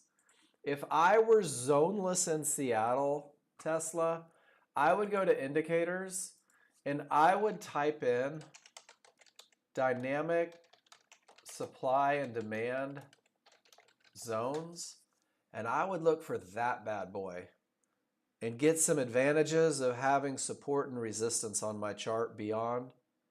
Did you like that one, Pablo? Old people coming out of the woodwork for that one. And this is just me. And Tesla, you don't have to, but man, they're good, they're helpful, and they'll give you more entry points, which is what most people like. Guys, there we go. Triggers up. Absolutely no room. Do you see it? Triggers up. Absolutely no room to trouble. I just no reason to even look for an entry. I can't get rule number 1 met.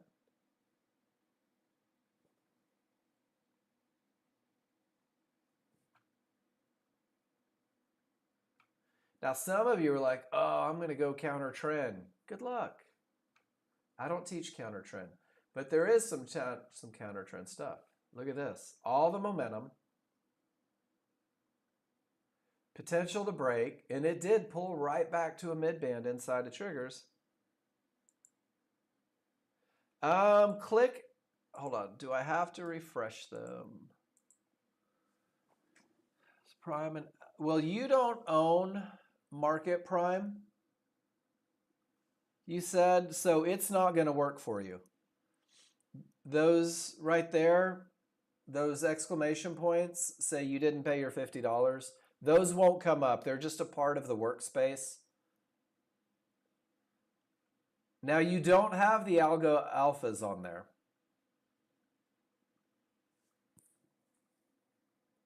Well, yours is, yeah, yours, you don't own Chart Prime, but that workspace has it built in for the people that do.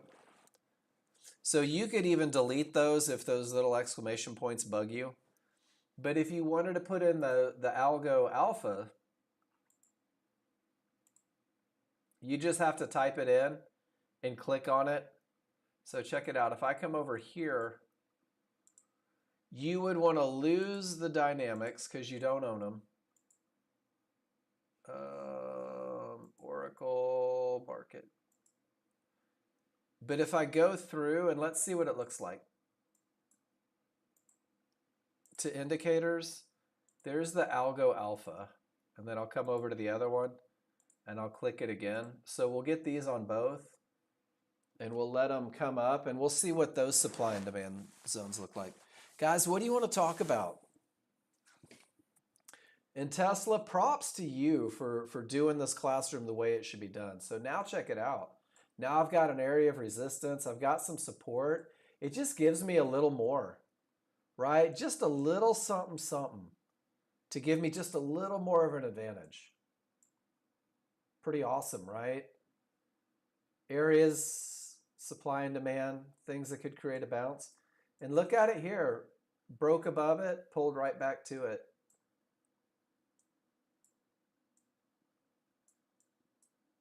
Creates a bounce. That's where the move up came from, right into it. So they're pretty accurate. I like it. And then when you throw in those other couple little rules that we give you, life doesn't have to be hard.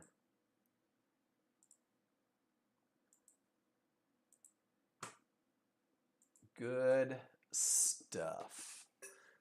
All right, guys, no rules met there. Let's see what's coming on over here. I've got 2 triggers through. I've already got divergence, which means I'm not allowed to take this trade per the KISS plan. Some of you may have different ideas. But you guys see what it did? Coming from the bottom, right to the midband in the retracement zone, right to the midband in the retracement zone. I mean, we can see the one area where if it's going to continue up, it's most likely to bounce. I can't pull the trigger because it doesn't fit the KISS plan. Let's see what it does just for grins. One of the biggest killers of these potential to break trades is divergence, which is why the KISS plan says no. Because the KISS plan is designed to optimize your chances of success, guys. Because as new users, most of you don't realize that losses are a normal part of a positive equity curve. Most of us come from this idea where losing is always bad, right? Losing brings back little league trauma. Oh, I didn't win. I suck. I can't believe this. Guys, losses are a part of it. Like, you'll take the perfect trade and it will lose. And you will take the crappiest trade ever and it will win. But the idea is, how do I do the same thing? How do I always know what I'm up against? How do I know what the probabilities are? Because that's all trading is probabilities. And there it is, right to the bottom of the retracement zone. Do you guys see it? And they're trying to go back up. Pretty cool. We knew where the retracement zone was. But this divergence says we're losing momentum. It takes momentum to break areas. These weak triggers say we're losing momentum. It takes momentum to break areas. And guys, if we're going through that very simple recipe, the bare necessities, those simple bare necessities, you guys know what I'm talking about. So there's the best trade, right? Now you're singing it. You're welcome. If the best trade is momentum, path, and entry, here's what I need from you guys. Give me a why. Because 4 triggers are not through those one-to-ones, I am not working with a clear path. I can say it's potential, but I am not working with a clear path, which means, guys, in a perfect world, I am leaning on momentum and entry area like I'm getting paid to do it. Now, I have an entry area. I have an area inside of triggers. That's pretty awesome. Let's do that, right? But let's get rid of that yellow because that just doesn't work with my eyes. There we go. Now let's talk momentum. When things started, I was good. I had momentum. Life was good. And then this is where small chart showing change you can't see on the large chart really starts to help. Right at this key area, I had a divergence. Divergence happens to be a loss of momentum. But it's a small chart, so we'll just get rid of mom, right? So now it's intim area. Weak triggers, smalls inside of the large. We learned this lesson as our first lesson, is a loss of momentum. And now I'm dealing with an entry area. Does that make sense, everybody? I've given up a lot of what I need. If it takes momentum to break areas, I've only got 2 triggers through, not my best luck. I've got divergence, not my best look. I've got weak triggers, not my best look. And more often than not, this market's probably going to push lower. Now, it doesn't have to, but I can look at this chart and I can say without hesitation, I've lost my edge. I don't have an advantage. The process that yields results is no longer in play. And now I've got the burden of doing nothing and sitting in the 90%. Does that make sense, everybody? And they could go up from here, which means that everybody in this room is going to second guess whether or not they should take potential to break trades with divergence. Anyone other than me do that? Let's go back and take a look. That one had the potential to break. Let's see what it looked like. And that was, wow, that was right at midnight-ish, huh? I'm going to put a box around it, or I'll put a circle around it. So 2 triggers through potential. There's your divergence, and look at how high it pushes. There's 2 more, and it pushes. There was your potential. That was, well, that one had potential, didn't work. 3 triggers through potential, divergence. 2 triggers through potential, divergence. Not even momentum. 2 triggers through, back at 939, and sure enough, divergence pushes it lower. Do you guys see what I'm doing here? 2 divergences with the potential. So no matter what the market's doing right now, does it do it more often than it doesn't? That's how plans are built. What creates an edge? Well, an edge comes from being able to recognize a pattern that you can prove wins more than it loses. Guys, that's not it. And it might go, and there's some of you that might have taken it. And that's your right, and I'm not mad at you for it. But until you get to that position, let your rules keep you out of trouble, right? Let your rules keep you patient. Let your rules say, there's just nowhere to go. Sit tight, the next one's coming. Does that make sense, everybody? The patterns aren't difficult. I'm gonna say that 1,000 times. They do take a little bit of study. I'm not saying that it's easy, you're gonna walk in and have them down. But guys, the patterns aren't difficult. The patterns repeat themselves. It's really just kind of one look. It's whether or not you can sit still. That's what changes the whole concept of trading. So if you don't know who Mark Douglas is, get your Googles working. Mark Douglas was the guru, and he's no longer with us, unfortunately. But he and John Novak in the 90s spoke a lot, multiple times a week for the course of a year, working on psychology. And you'll notice that if you are familiar with him, that the education that comes from Nexgen really leans on what he teaches. And this is a Mark Douglasism, guys. When you stop expecting to win every trade, you're probably going to start winning most of your trades. You don't care about the result. You care about the execution of the method, because the method has been proven to win more than it loses. And Mark Douglas goes through this analogy.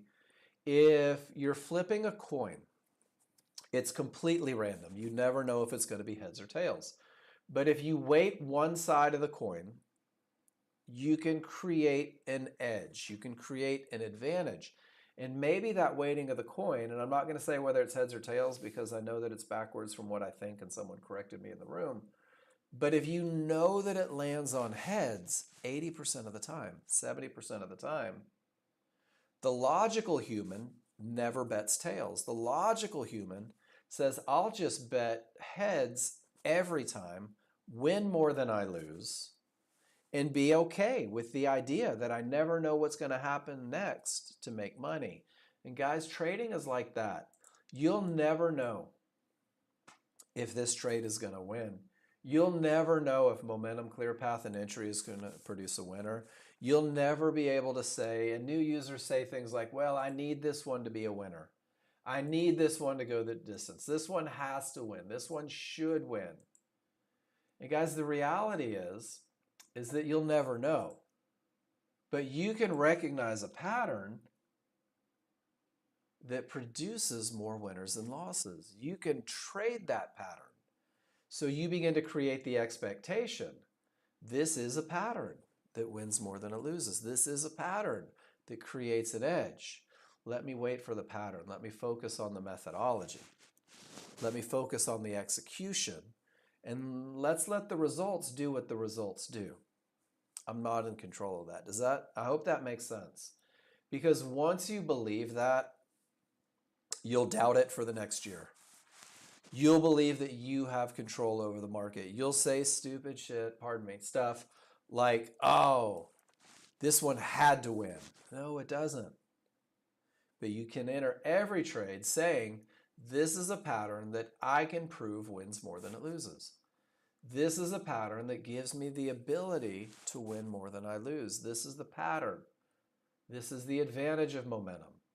This is the advantage of the potential to break. This is the advantage of an entry. I can take this trade and I can load the dice. I can stack the deck. I just have to do the same thing every time. Does anyone bake?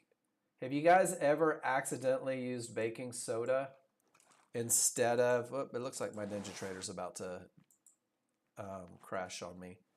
Has anyone ever used baking soda instead of powder when you're baking? And nothing turns out the way the recipe said it should, even though they look the same? You ate baking chocolate as a kid. Yeah, that's horrible. I've done it. Sorry, guys, my Ninja Trader crashed, so I'm going to bring it back up. But trading is a lot like baking. It doesn't take much to change the outcome. The type of flour you use can change the outcome. The amount of salt you put into it or the lack thereof can change the outcome. And trading is very much like that. When you are consistent in the method, you can begin to create expectations for the result, right? You ever cook something at 425 instead of 350 because you wanted it to cook faster, because you couldn't wait to eat it, and it just didn't turn out, right? Same thing. So you're learning to bake, guys. We're going to let that come up. We'll go to TradingView while it happens. Termination for the win. What do you think? Everybody saw it, right? Everybody knew that it was there. Everybody had the ability to not trade into it. My edge, my advantage, went away for long trades right there. Look what the market's doing, guys.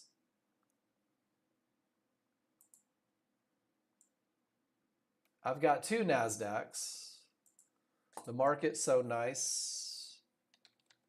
I trade it twice. Let's see what the S&P is doing. Guys, I'm going to need you to start talking. I'm just going to say it. Can we get like an amen or a hallelujah or something that says, thank you, KISS plan? What an avoidable loser that was. I didn't have to take that trade. That one didn't fit my pattern. Don't have to give that money up. Guys, this is what we do every day. No trades this morning following the KISS plan. I like it. I had one counter trend trade this morning. There is one counter trend trade that I take that I absolutely love. Guys, it's the day after the Christmas holiday. And it's this trade right here. When the large chart reaches a termination condition, I'll give you guys this trade. You don't have to trade it. But it's the same look every time. It's a 15-minute termination. First,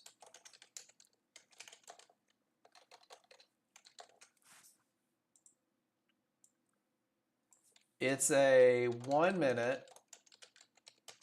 termination. It is smalls below large here for the short. It's a white bar down. Next bar opens below the HVA line of the white bar. Sell like a mofo. This is the only counter trend trade I'll take. I will take one shot at it because this is a pattern that I can prove wins more than it loses. So for you guys that are adding trades, that's an awesome trade. If you break the rules, if you don't wait for a termination condition, if you don't let the smalls get below the large, if you don't have a termination, if you don't get the white bar, if it doesn't close below, you're altering the recipe. But guys, when you call the top, when everything's perfect, it's typically a pretty awesome move. That's the one trade I took this morning. It was worth about $1,000 on a 4 lot. Isn't that crazy? Termination. Did you guys know that 3 divergences in the same location is a small chart termination condition? If you go to the instructions, did you guys know that we had instructions for everything? Most of you won't read them, man card. But if you go to the instructions where it says termination conditions, it tells you everything on NinjaTrader that can behave as a termination condition. And it reminds you that your small chart shows you change that you can't see on the large chart. And 3 divergences at a high, 3 magenta lines, can terminate a trend. And if the final termination is lower than the previous, it's stronger. And if there's weak triggers, it's stronger. And nobody should have been hornswoggled over here, right? Flim-flammed or speckle-dwarfed. And now we're right back into Fibonacci support, and none of the triggers are broken. And guys, do you think it's an accident that they stopped to the tick? They know where these lines are. Now, if you didn't catch any of the move, you're saying, well, where was the entry? New users, there was no entry. Experienced users, I don't know if Pete's still in here. Pete sees 3 divergences from a termination and the small triggers roll. Pete's in somewhere right about here. And riding it down to the fib and taking the rest off down here when it closes above. And I don't know if Pete's trading the S&P right now. But you guys will find a way. Look at that, right off of resistance or support. Instant reaction. Isn't that cool? Guys, if you don't think that's freaking amazing, I don't know what I can do with you. To the tick. Everything that Nexgen teaches has happened in the last hour and a half. Every lesson on momentum, on areas breaking, on pulling back to areas, on 3 divergences, on potential to break and when it's not likely to, areas that can stop the market. Every lesson that I teach every morning is visible on this chart. I think it's outstanding. I don't know. I might be biased. Directly into support. And look at that, guys. Termination. Termination. There's your white bar, close above. The only challenge is that the smalls are below the large, but that's the exact same pattern going the other direction. The same pattern that created the shot all the way down just happened. The only challenge is the trigger lines aren't right for it. How cool would it be to have that in your arsenal, to call your buddies? Yeah, sold the top again. You know, whatever, no big deal. Bought the bottom again. It's cool. I knew where it was. No sweat. All right, here's my question. What's your thing? What rule do you break the most? Is there a specific one that you guys break the most? Is it the prairie dog? Is it trading into areas? Trading into areas. That's everybody's, Victor. Why? because it means you got to wait. It sucks to wait. Mine's anticipating entries. I used to trade into areas, but I finally lost enough that I stopped doing it. Mine is anticipating. You guys want to see what happens to me? I'll give you a visual of exactly what happens to me.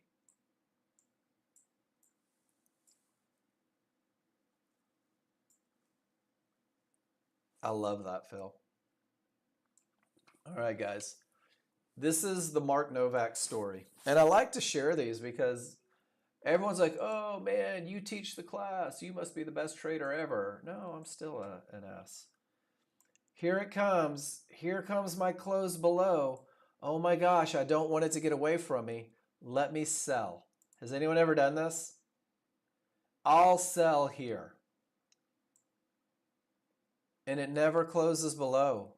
And you never get your rules met, and it does this. And you just created a giant loser for yourself because you tried to anticipate. Am I the only one? Guys, that is my Achilles heel. And I'm so much better at it. But that was the one. I know exactly what I need to take this trade. And it was so close, I have to take it, right? And then look what happens. Then it gives the actual one right in the right spot and down it goes, right? And I think very often the fear of missing out is just catastrophic for most of us. The fear that the market isn't going to ever pay us, that we're never going to get our pattern, that our rules won't be met, right? I've waited for 10 minutes and nothing's happened. Guys, look at the bounce. Look at the bones for you Monty Python fans. I knew exactly where that was. The entry's beautiful, isn't it? Right up until it runs you over. Right up until it runs you over. All right, I'm going to walk away. I'm going to take a break. Think about what you want to talk about, guys. I don't have rules met on either chart. There's nothing for me to do except answer questions. And since none are coming in, I'm going to walk away for a minute. So I'm muted.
Last hour. Phil posted something. Making progress on the process. I like it. Clear path. Fought direction. So Phil, can I ask you, are you showing me these pictures where there's problems? Do you need feedback? Are you good on them? Yeah, okay. I love this. Last 4. Good stuff. And here's the part that I like. Direction, clear path from an area.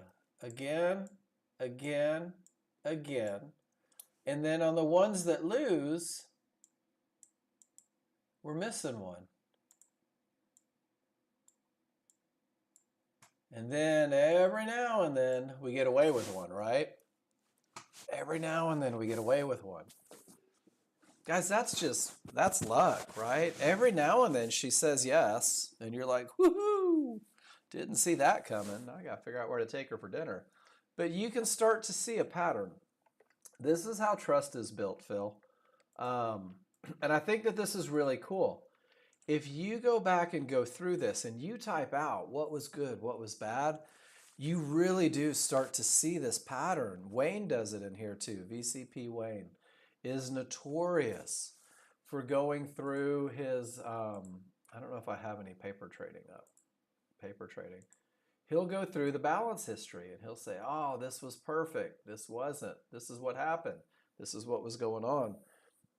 And that analysis, that man, this is what's good and this is what's bad. And this is where things went perfect and this is where things fell apart.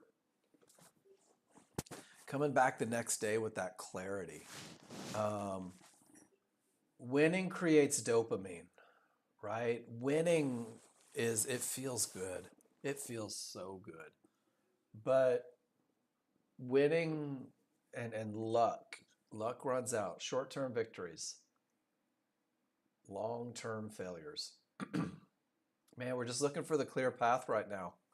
That's all we need. We got triggers down. We got room on the 15. That 1 minute is just giving us some challenges. So we got to wait. If we're following the plan, got to wait. There is the termination. I don't have momentum because my smalls are up and my large are down. I don't have a clear path up. I don't have a clear path down. I'm kind of in this moment where I got to sit still. You did. Wayne, I was bragging about you. I was getting sweet on you. There we go. Settling down. All momentum. Rules met. Mostly zone-to-zone winners. With trend and momentum. Rules met, not met. Revenge trade. I like that you even call it that. Just didn't work with the rules met. And sometimes that happens, right? But isn't it cool? You're figuring out how to win more than you lose. Momentum with trend, momentum with trend, momentum trade with add-on, momentum with trend, price met but didn't fill, went even money, slip stop for 120. It happens. Because it's this sort of stuff. And Wayne, you just started posting these in the last month or so. You think this has been a game changer? Taking that minute? And I think just typing it out is a game changer. Because when you take the time to type something, guys, your brain's got to dance with your fingers and create it, right?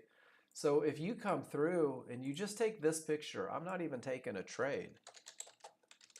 Price reaches resistance. No triggers through. No longs. Termination. Rule 2 not met. So what happens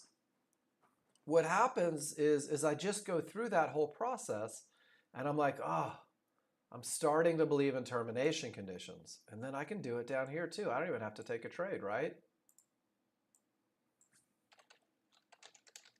Price reaches support. Oh, I'm typing the same thing. No triggers through. No shorts. Termination. Rule 2 not met. I am cementing and solidifying into my brain exactly what it means to not have a clear path. Watch this.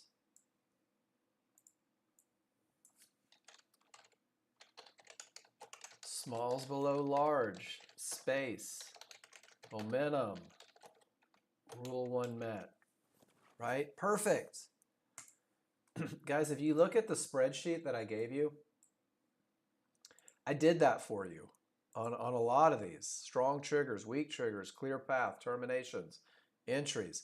If you go through and do the same thing, you're going to become a better chart reader. You're not going to make mistakes in the areas. Wayne says, when I have to explain and justify what I did, I see what worked and what I missed or lied to myself about. And Wayne, I like that you put that because we all do it, right? We all do it. My favorite annotations when I was learning, I will say, had momentum.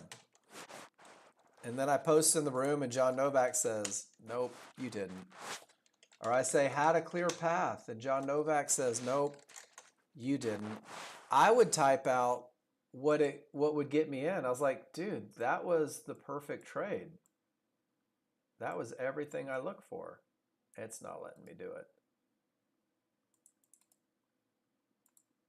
I had momentum, path, and entry. And just because I typed it doesn't make it true. I love that you put that in there, Wayne, because I think we all do it. We all type what we wish it would have been, not what it actually was. So all 3 green stats, trades win, average trade, profit factor. And then when you take away your clear path fill, this is one of the things I love about Snagit is you can do this.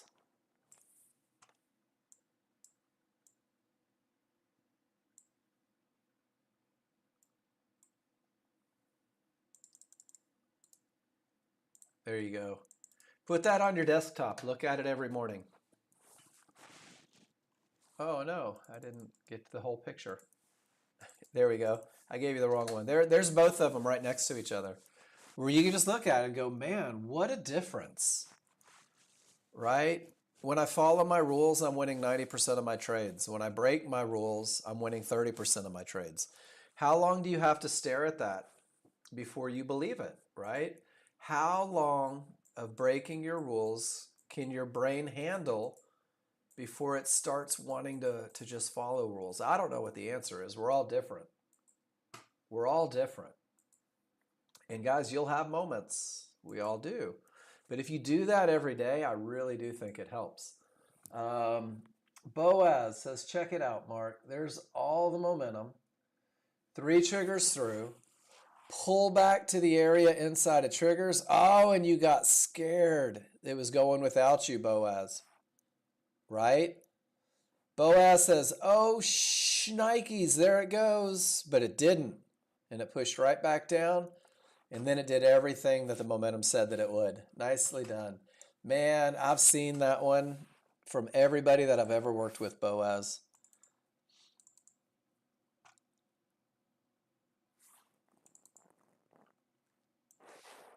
There are 3 entries you Ninja Trader people will take. The first one is jumping in because you're afraid it's going without you. The second one is jumping in because you're afraid it's going without you. And honestly, there's a 4th one or another one, and that's jumping in way over here because you just weren't sure. Eventually, you guys get the right one. You got to 500 pictures since November. Great job, Victor. 500 pictures. Do you feel like you're a better chart reader because of it?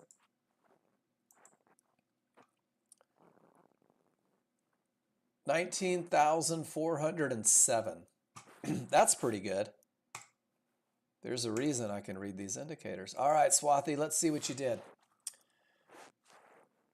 You've got momentum, not quite a clear path. Enter this trade at market thinking if it gives a pullback, I'll add 5 more contracts.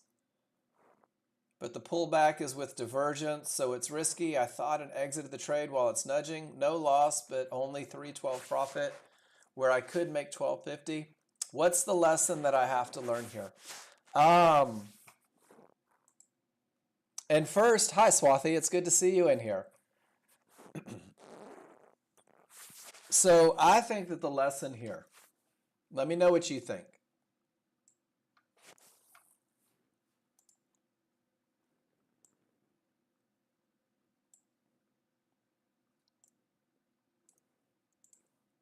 So if I jump in with momentum, actually, you know what? I'm going to change this into a different lesson. So Swathi, if you take this trend trade,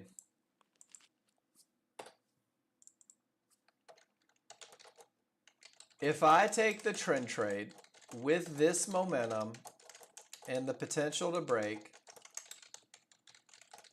where is it likely to go?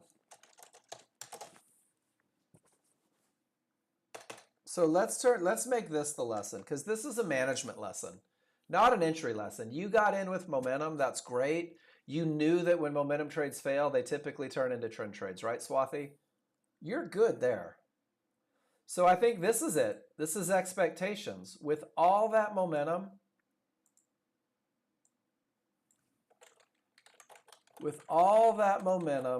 the large chart is most likely to get to the next area.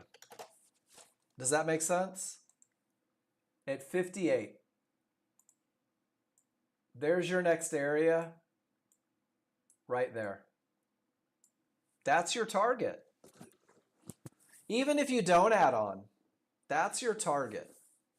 With all of that momentum, that is definitely your target.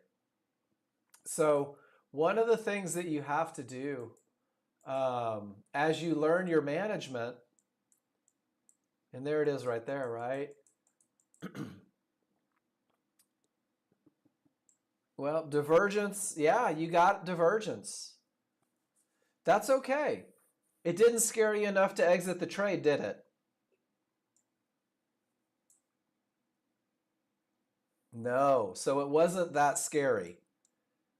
Let me show you.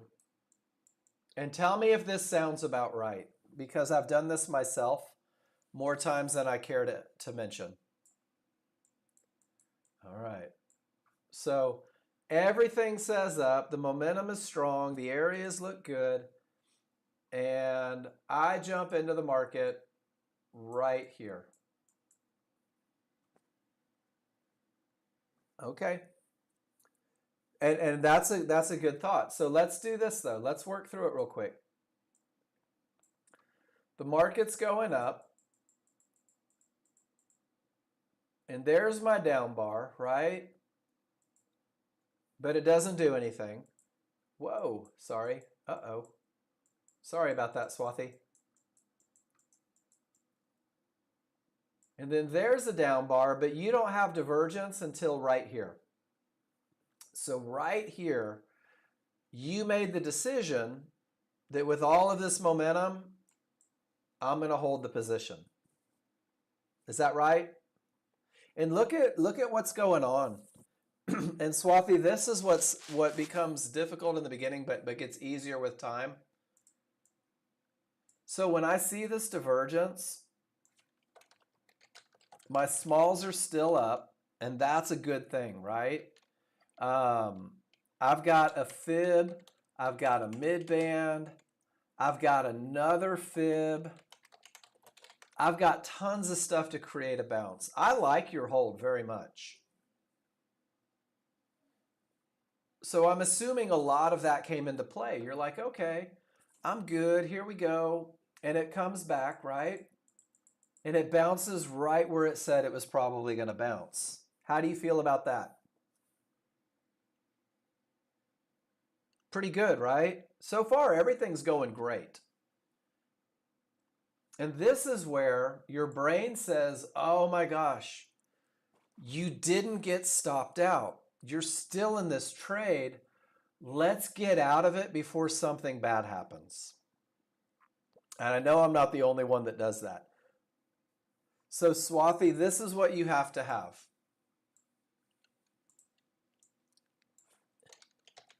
If I don't exit with one divergence, a second divergence will be a good reason to get out. Otherwise, I'm holding for the one-to-ones. Does that make sense? If you're willing to hold with one divergence, if you already know exactly what it's going to take to get you out, Swathi, then until that thing happens, there's no reason to get out, right? And look what happens when we get back up to where you exited. Look at your small triggers are up, your large triggers are up, your synthetics are up, you bounce from the area, you have all the momentum. And right here is where you're saying, Swathi, man, if I get a divergence, I'm going to exit this trade. I'll take a small loss. I'm okay with that. But if that divergence doesn't happen, I'm going to the next area. My large chart says I'm going to the next area. And up there at 58, that's a big difference. And Swathi, this is where having a very definite plan, where you know exactly why you'll exit. It's a beautiful trade. It's an awesome hold. And right there, you felt just blessed to still be in it. But notice that your small triggers are still up, right? Everything's going. And one of the things you can do is if you're going to say, so let's say that if this divergence is going to take me out, and I'm not saying that this is a trade,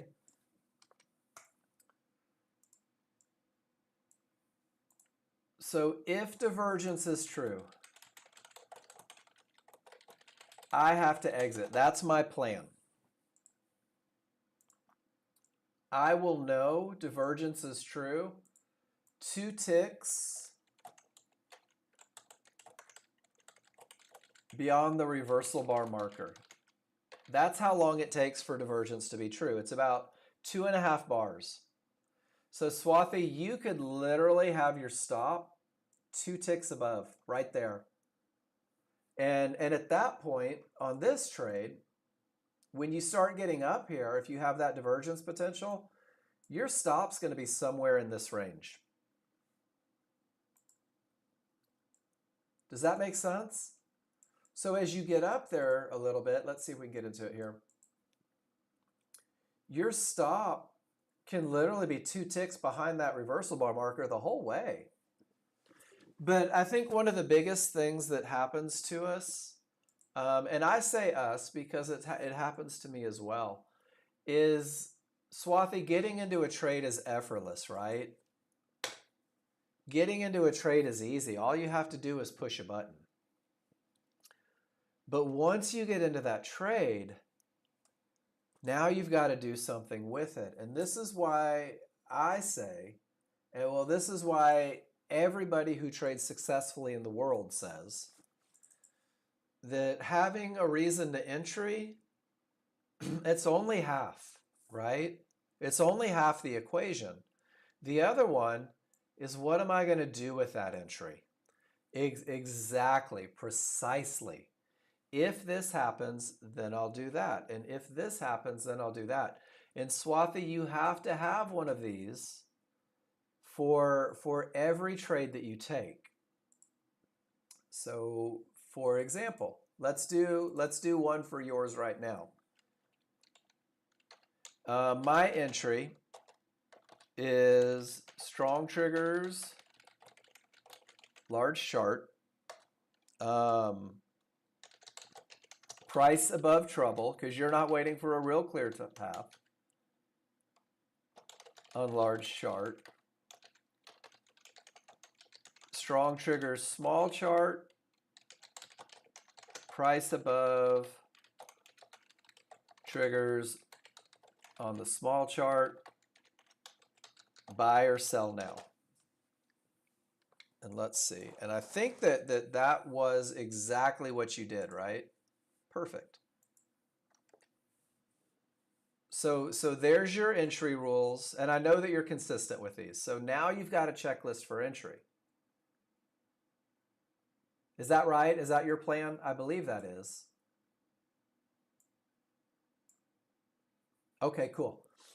So now we have to say, if I take that entry, I have to manage it. So I will exit at large chart targets if no exit condition. So now you've already created the expectation. I'm going to go to the big chart target unless two divergences is an exit condition. What else would be so you have to come up with it. So for me, on that trade, two divergences would probably be my only exit condition with that large chart look. So until that happens, there is no trade, or there is no exit. Now, if you may also say, if reversal bar prints on small chart,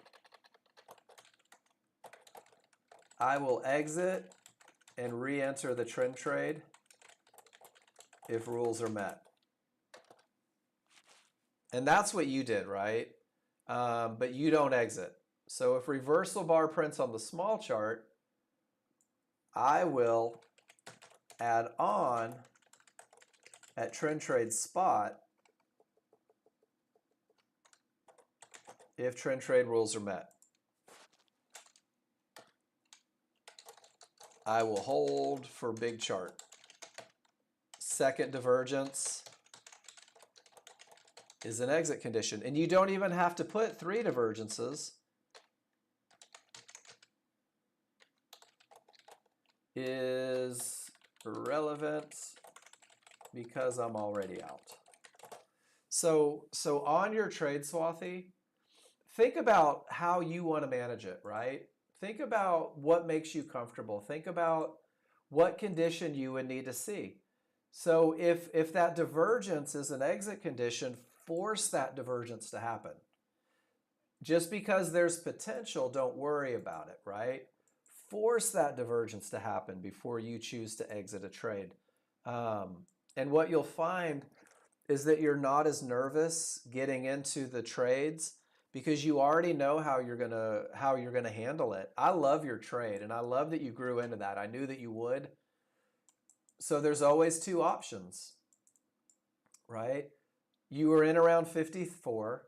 One of the things a lot of people do on these trades, Swathy, is because all it is momentum. If you're in at 53 on that 5 contracts at 55, did you know that that's a $500 trade? That's $500. You don't have to hold for the whole thing.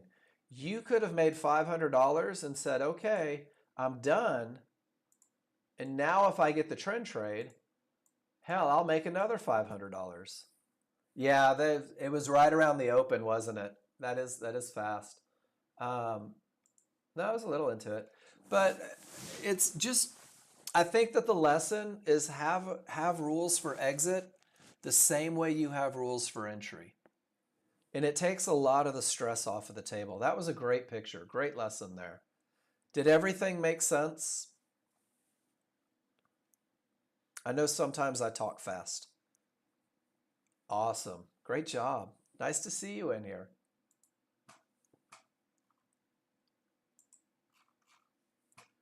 All right, Boaz.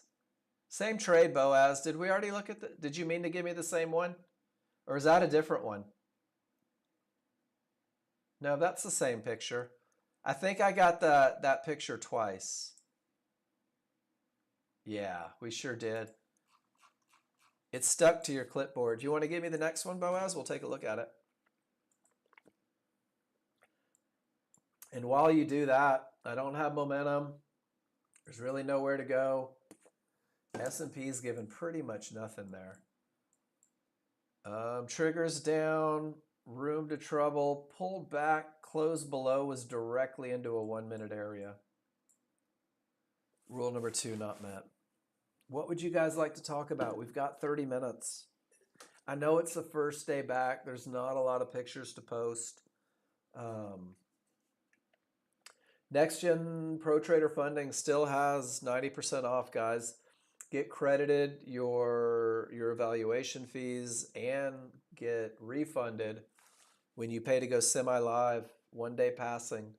And there's no doubt in my mind that almost anybody could be successful using the KISS plan to pass the evaluation. I've done it a couple times. I've passed it with the KISS plan on Apex. I've passed the Pro Trader funding. Hell, I'm in the money on my semi-live.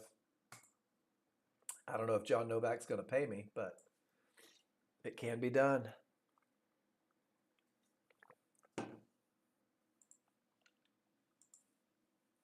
Pro 90.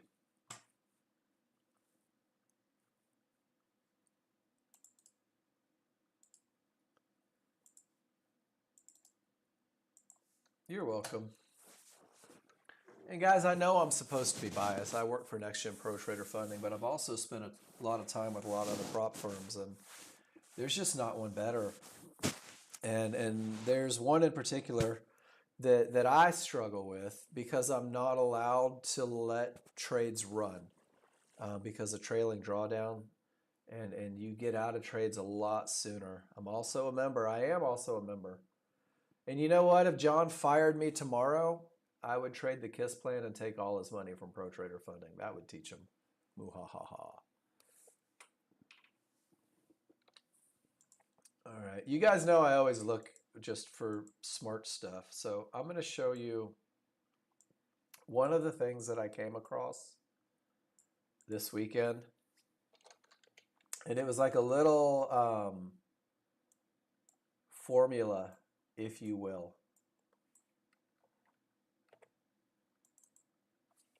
And it was ability minus mental interference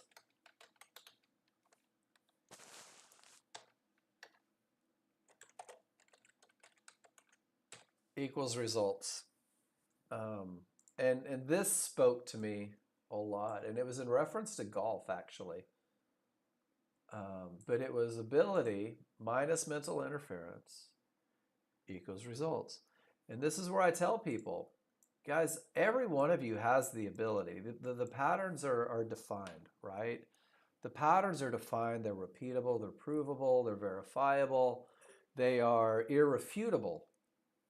All of you have the ability to have an edge every time you enter the market. It's our mental interference. And I love that phrase, mental interference. So what is mental interference? Well, it is the next trade may not come, break my rules. Words like it should, it will, it has to, right? That area has to break. It should break.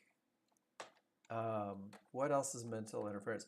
Believe it or not, a lot of people are like, I don't deserve to make $2,000 a day. I never had. That's for people that work harder than I do. Mental interference is I have to be busy to make money. I have to know what the market will do. And there's so many things that we put in our own way. Not being patient. And guys, the better you get at taking this out of the equation, the better you get at just saying, okay, I've got two options in my trading. And those options are either my rules are met, no matter what your rules are. My rules are met, I'll take the trade.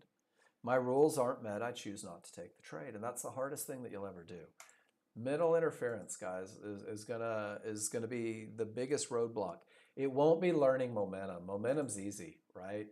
Momentum is a separation between small and large triggers. That's not it. That's it. That's easy. A termination is easy. It's not trading into lines, right? Even the entries, the pullback to the area inside of triggers isn't a difficult pattern. What's hard is doing nothing until it's time to do something. That's where it gets you. It's like answering a critique with yes and instead of yes but. Just like these trades, can't learn without changing your perspective. And that's so true. You know, I got my brother yesterday. We were talking, and he goes, clear path on the 15-minute butt. And I said, don't show me your butt, John. As soon as you interject butt, chances are you're breaking rules, right? If it doesn't take you 8 seconds to say my rules are met, you're probably breaking rules. Momentum, 15-minute chart down, so you're looking at a different time frame, pulls right back to the area inside of triggers, and Boaz says, man, large chart hasn't even rolled yet. Let me get in on the weak side of those small triggers. I love this entry, Boaz. Out at the first sign of trouble, and with all of that momentum, out at the second sign of trouble. This is an awesome trade. All the momentum, not quite a clear path, perfect entry, first profit, second profit. Beautiful trade. Beautiful trade. I love this stuff. I don't know if you guys like it as much as I do. I think it's amazing to know where the market may stop. And I think it's incredible to know when a market is going to be hard to stop. And I think it's just unbelievable to be able to trade a pattern. There was your white bar pattern to catch the bottom. To just trade patterns. Guys, I don't have MSNBC up on a TV in the corner, right? News releases mean nothing to me. I don't have hidden time frames that you guys don't see, right? I'm not running this right here and saying, let me take all of these things into factor. I'm either trading this one or I'm trading that one. I'm not trading both. I'm not that smart. I've only got 3 rules. It's either momentum, path, and entry, or it's path and entry. I've only got 2 charts. It's big and small. It's big and small. You guys remember those old books? This is Day Trading for Dummies. This is that yellow book that probably got canceled too because it said dummies, but this is it. I can't make it any easier than I've made it. So how do you get to where you want to be? Learn the easy way. Learn how to make money with the fewest moving parts. And did you guys know that you don't need more trades? Watch this. Let's do some math. Do you guys like math? Some of you do. So there's 252 trading days in a year. And if I make $100 a day, it's an extra 25 grand for the year. Is anyone in the room making 25 grand a year from their trading yet? No, but who wants to stop at 100, right? None of you do. I don't. I know I don't. So 252. How about 400? That's 6 figures. That's pretty cool. Most of you would be happy with 6 figures from day trading. Did you know that in the funding company you can copy up to 5 accounts and turn that $400 a day into $500,000 just by doing the same thing? One trade, $400. Get in, get out, go play golf. It's compounding, guys. It's getting the most out of your trades. It's not more trades. Some places will let you copy up to 20, $100 a day times 20 accounts. It's 2 grand a day. It's 5 trading days in a week, right? There's 4 weeks in a month. Stop making it difficult. 2 charts, 3 rules, all the feedback.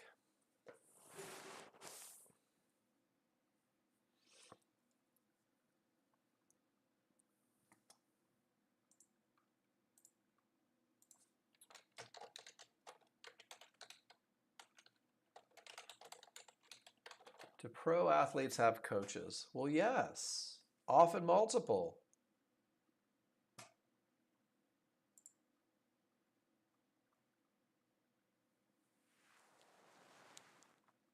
No, Boaz. It's a short answer, no. Funding company will not work with NinjaTrader. The rumor is that AMP Futures and NinjaTrader had a falling out. I'm not sure. John was trying to do it and he was shot down instantly. So now we do have people that trade NinjaTrader and execute on TradingView, so they can use the funding company. I know there's a couple people that do that.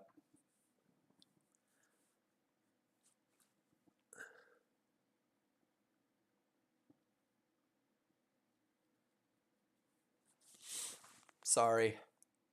What would you guys like to talk about? J.R. Bond, anything on your mind? I like the new names in here, right? Justin, any trades today? I know there hasn't been a lot of setups.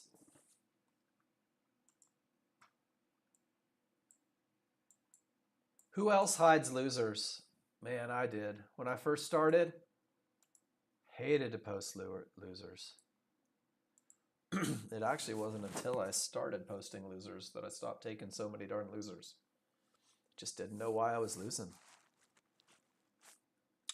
All right, I'm going to mute. Post them if you got them. Ask a question if you need something. Got to study the losers. Losers are what change your life, right? Everybody dated someone before they found the one they were going to spend the rest of their life with. That was your loser. Thank goodness. And thank goodness she dated somebody that turned out to be the loser. That's what got her to you. All right.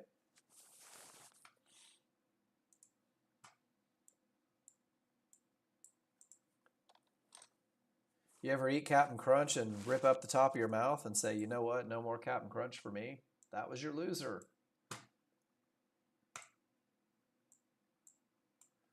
Triggers down, strong side, no room. Just got to break out of that zone. Captain Crunch, hot pizza, right? Scalding hot cocoa because your grandma drinks her coffee at 8,000 degrees. She figured that the 4-year-old should too.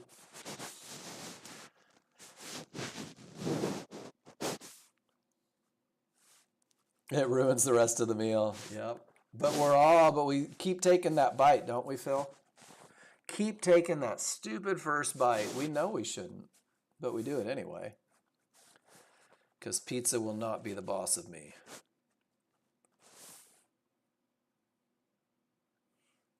So TradingView, direction, room, define your area. NinjaTrader, momentum path, define your area. Just don't have it yet. Just don't have it yet.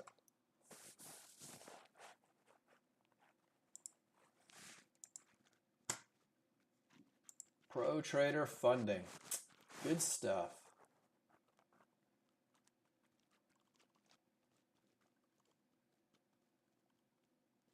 $15 for 25,000. That's unheard of.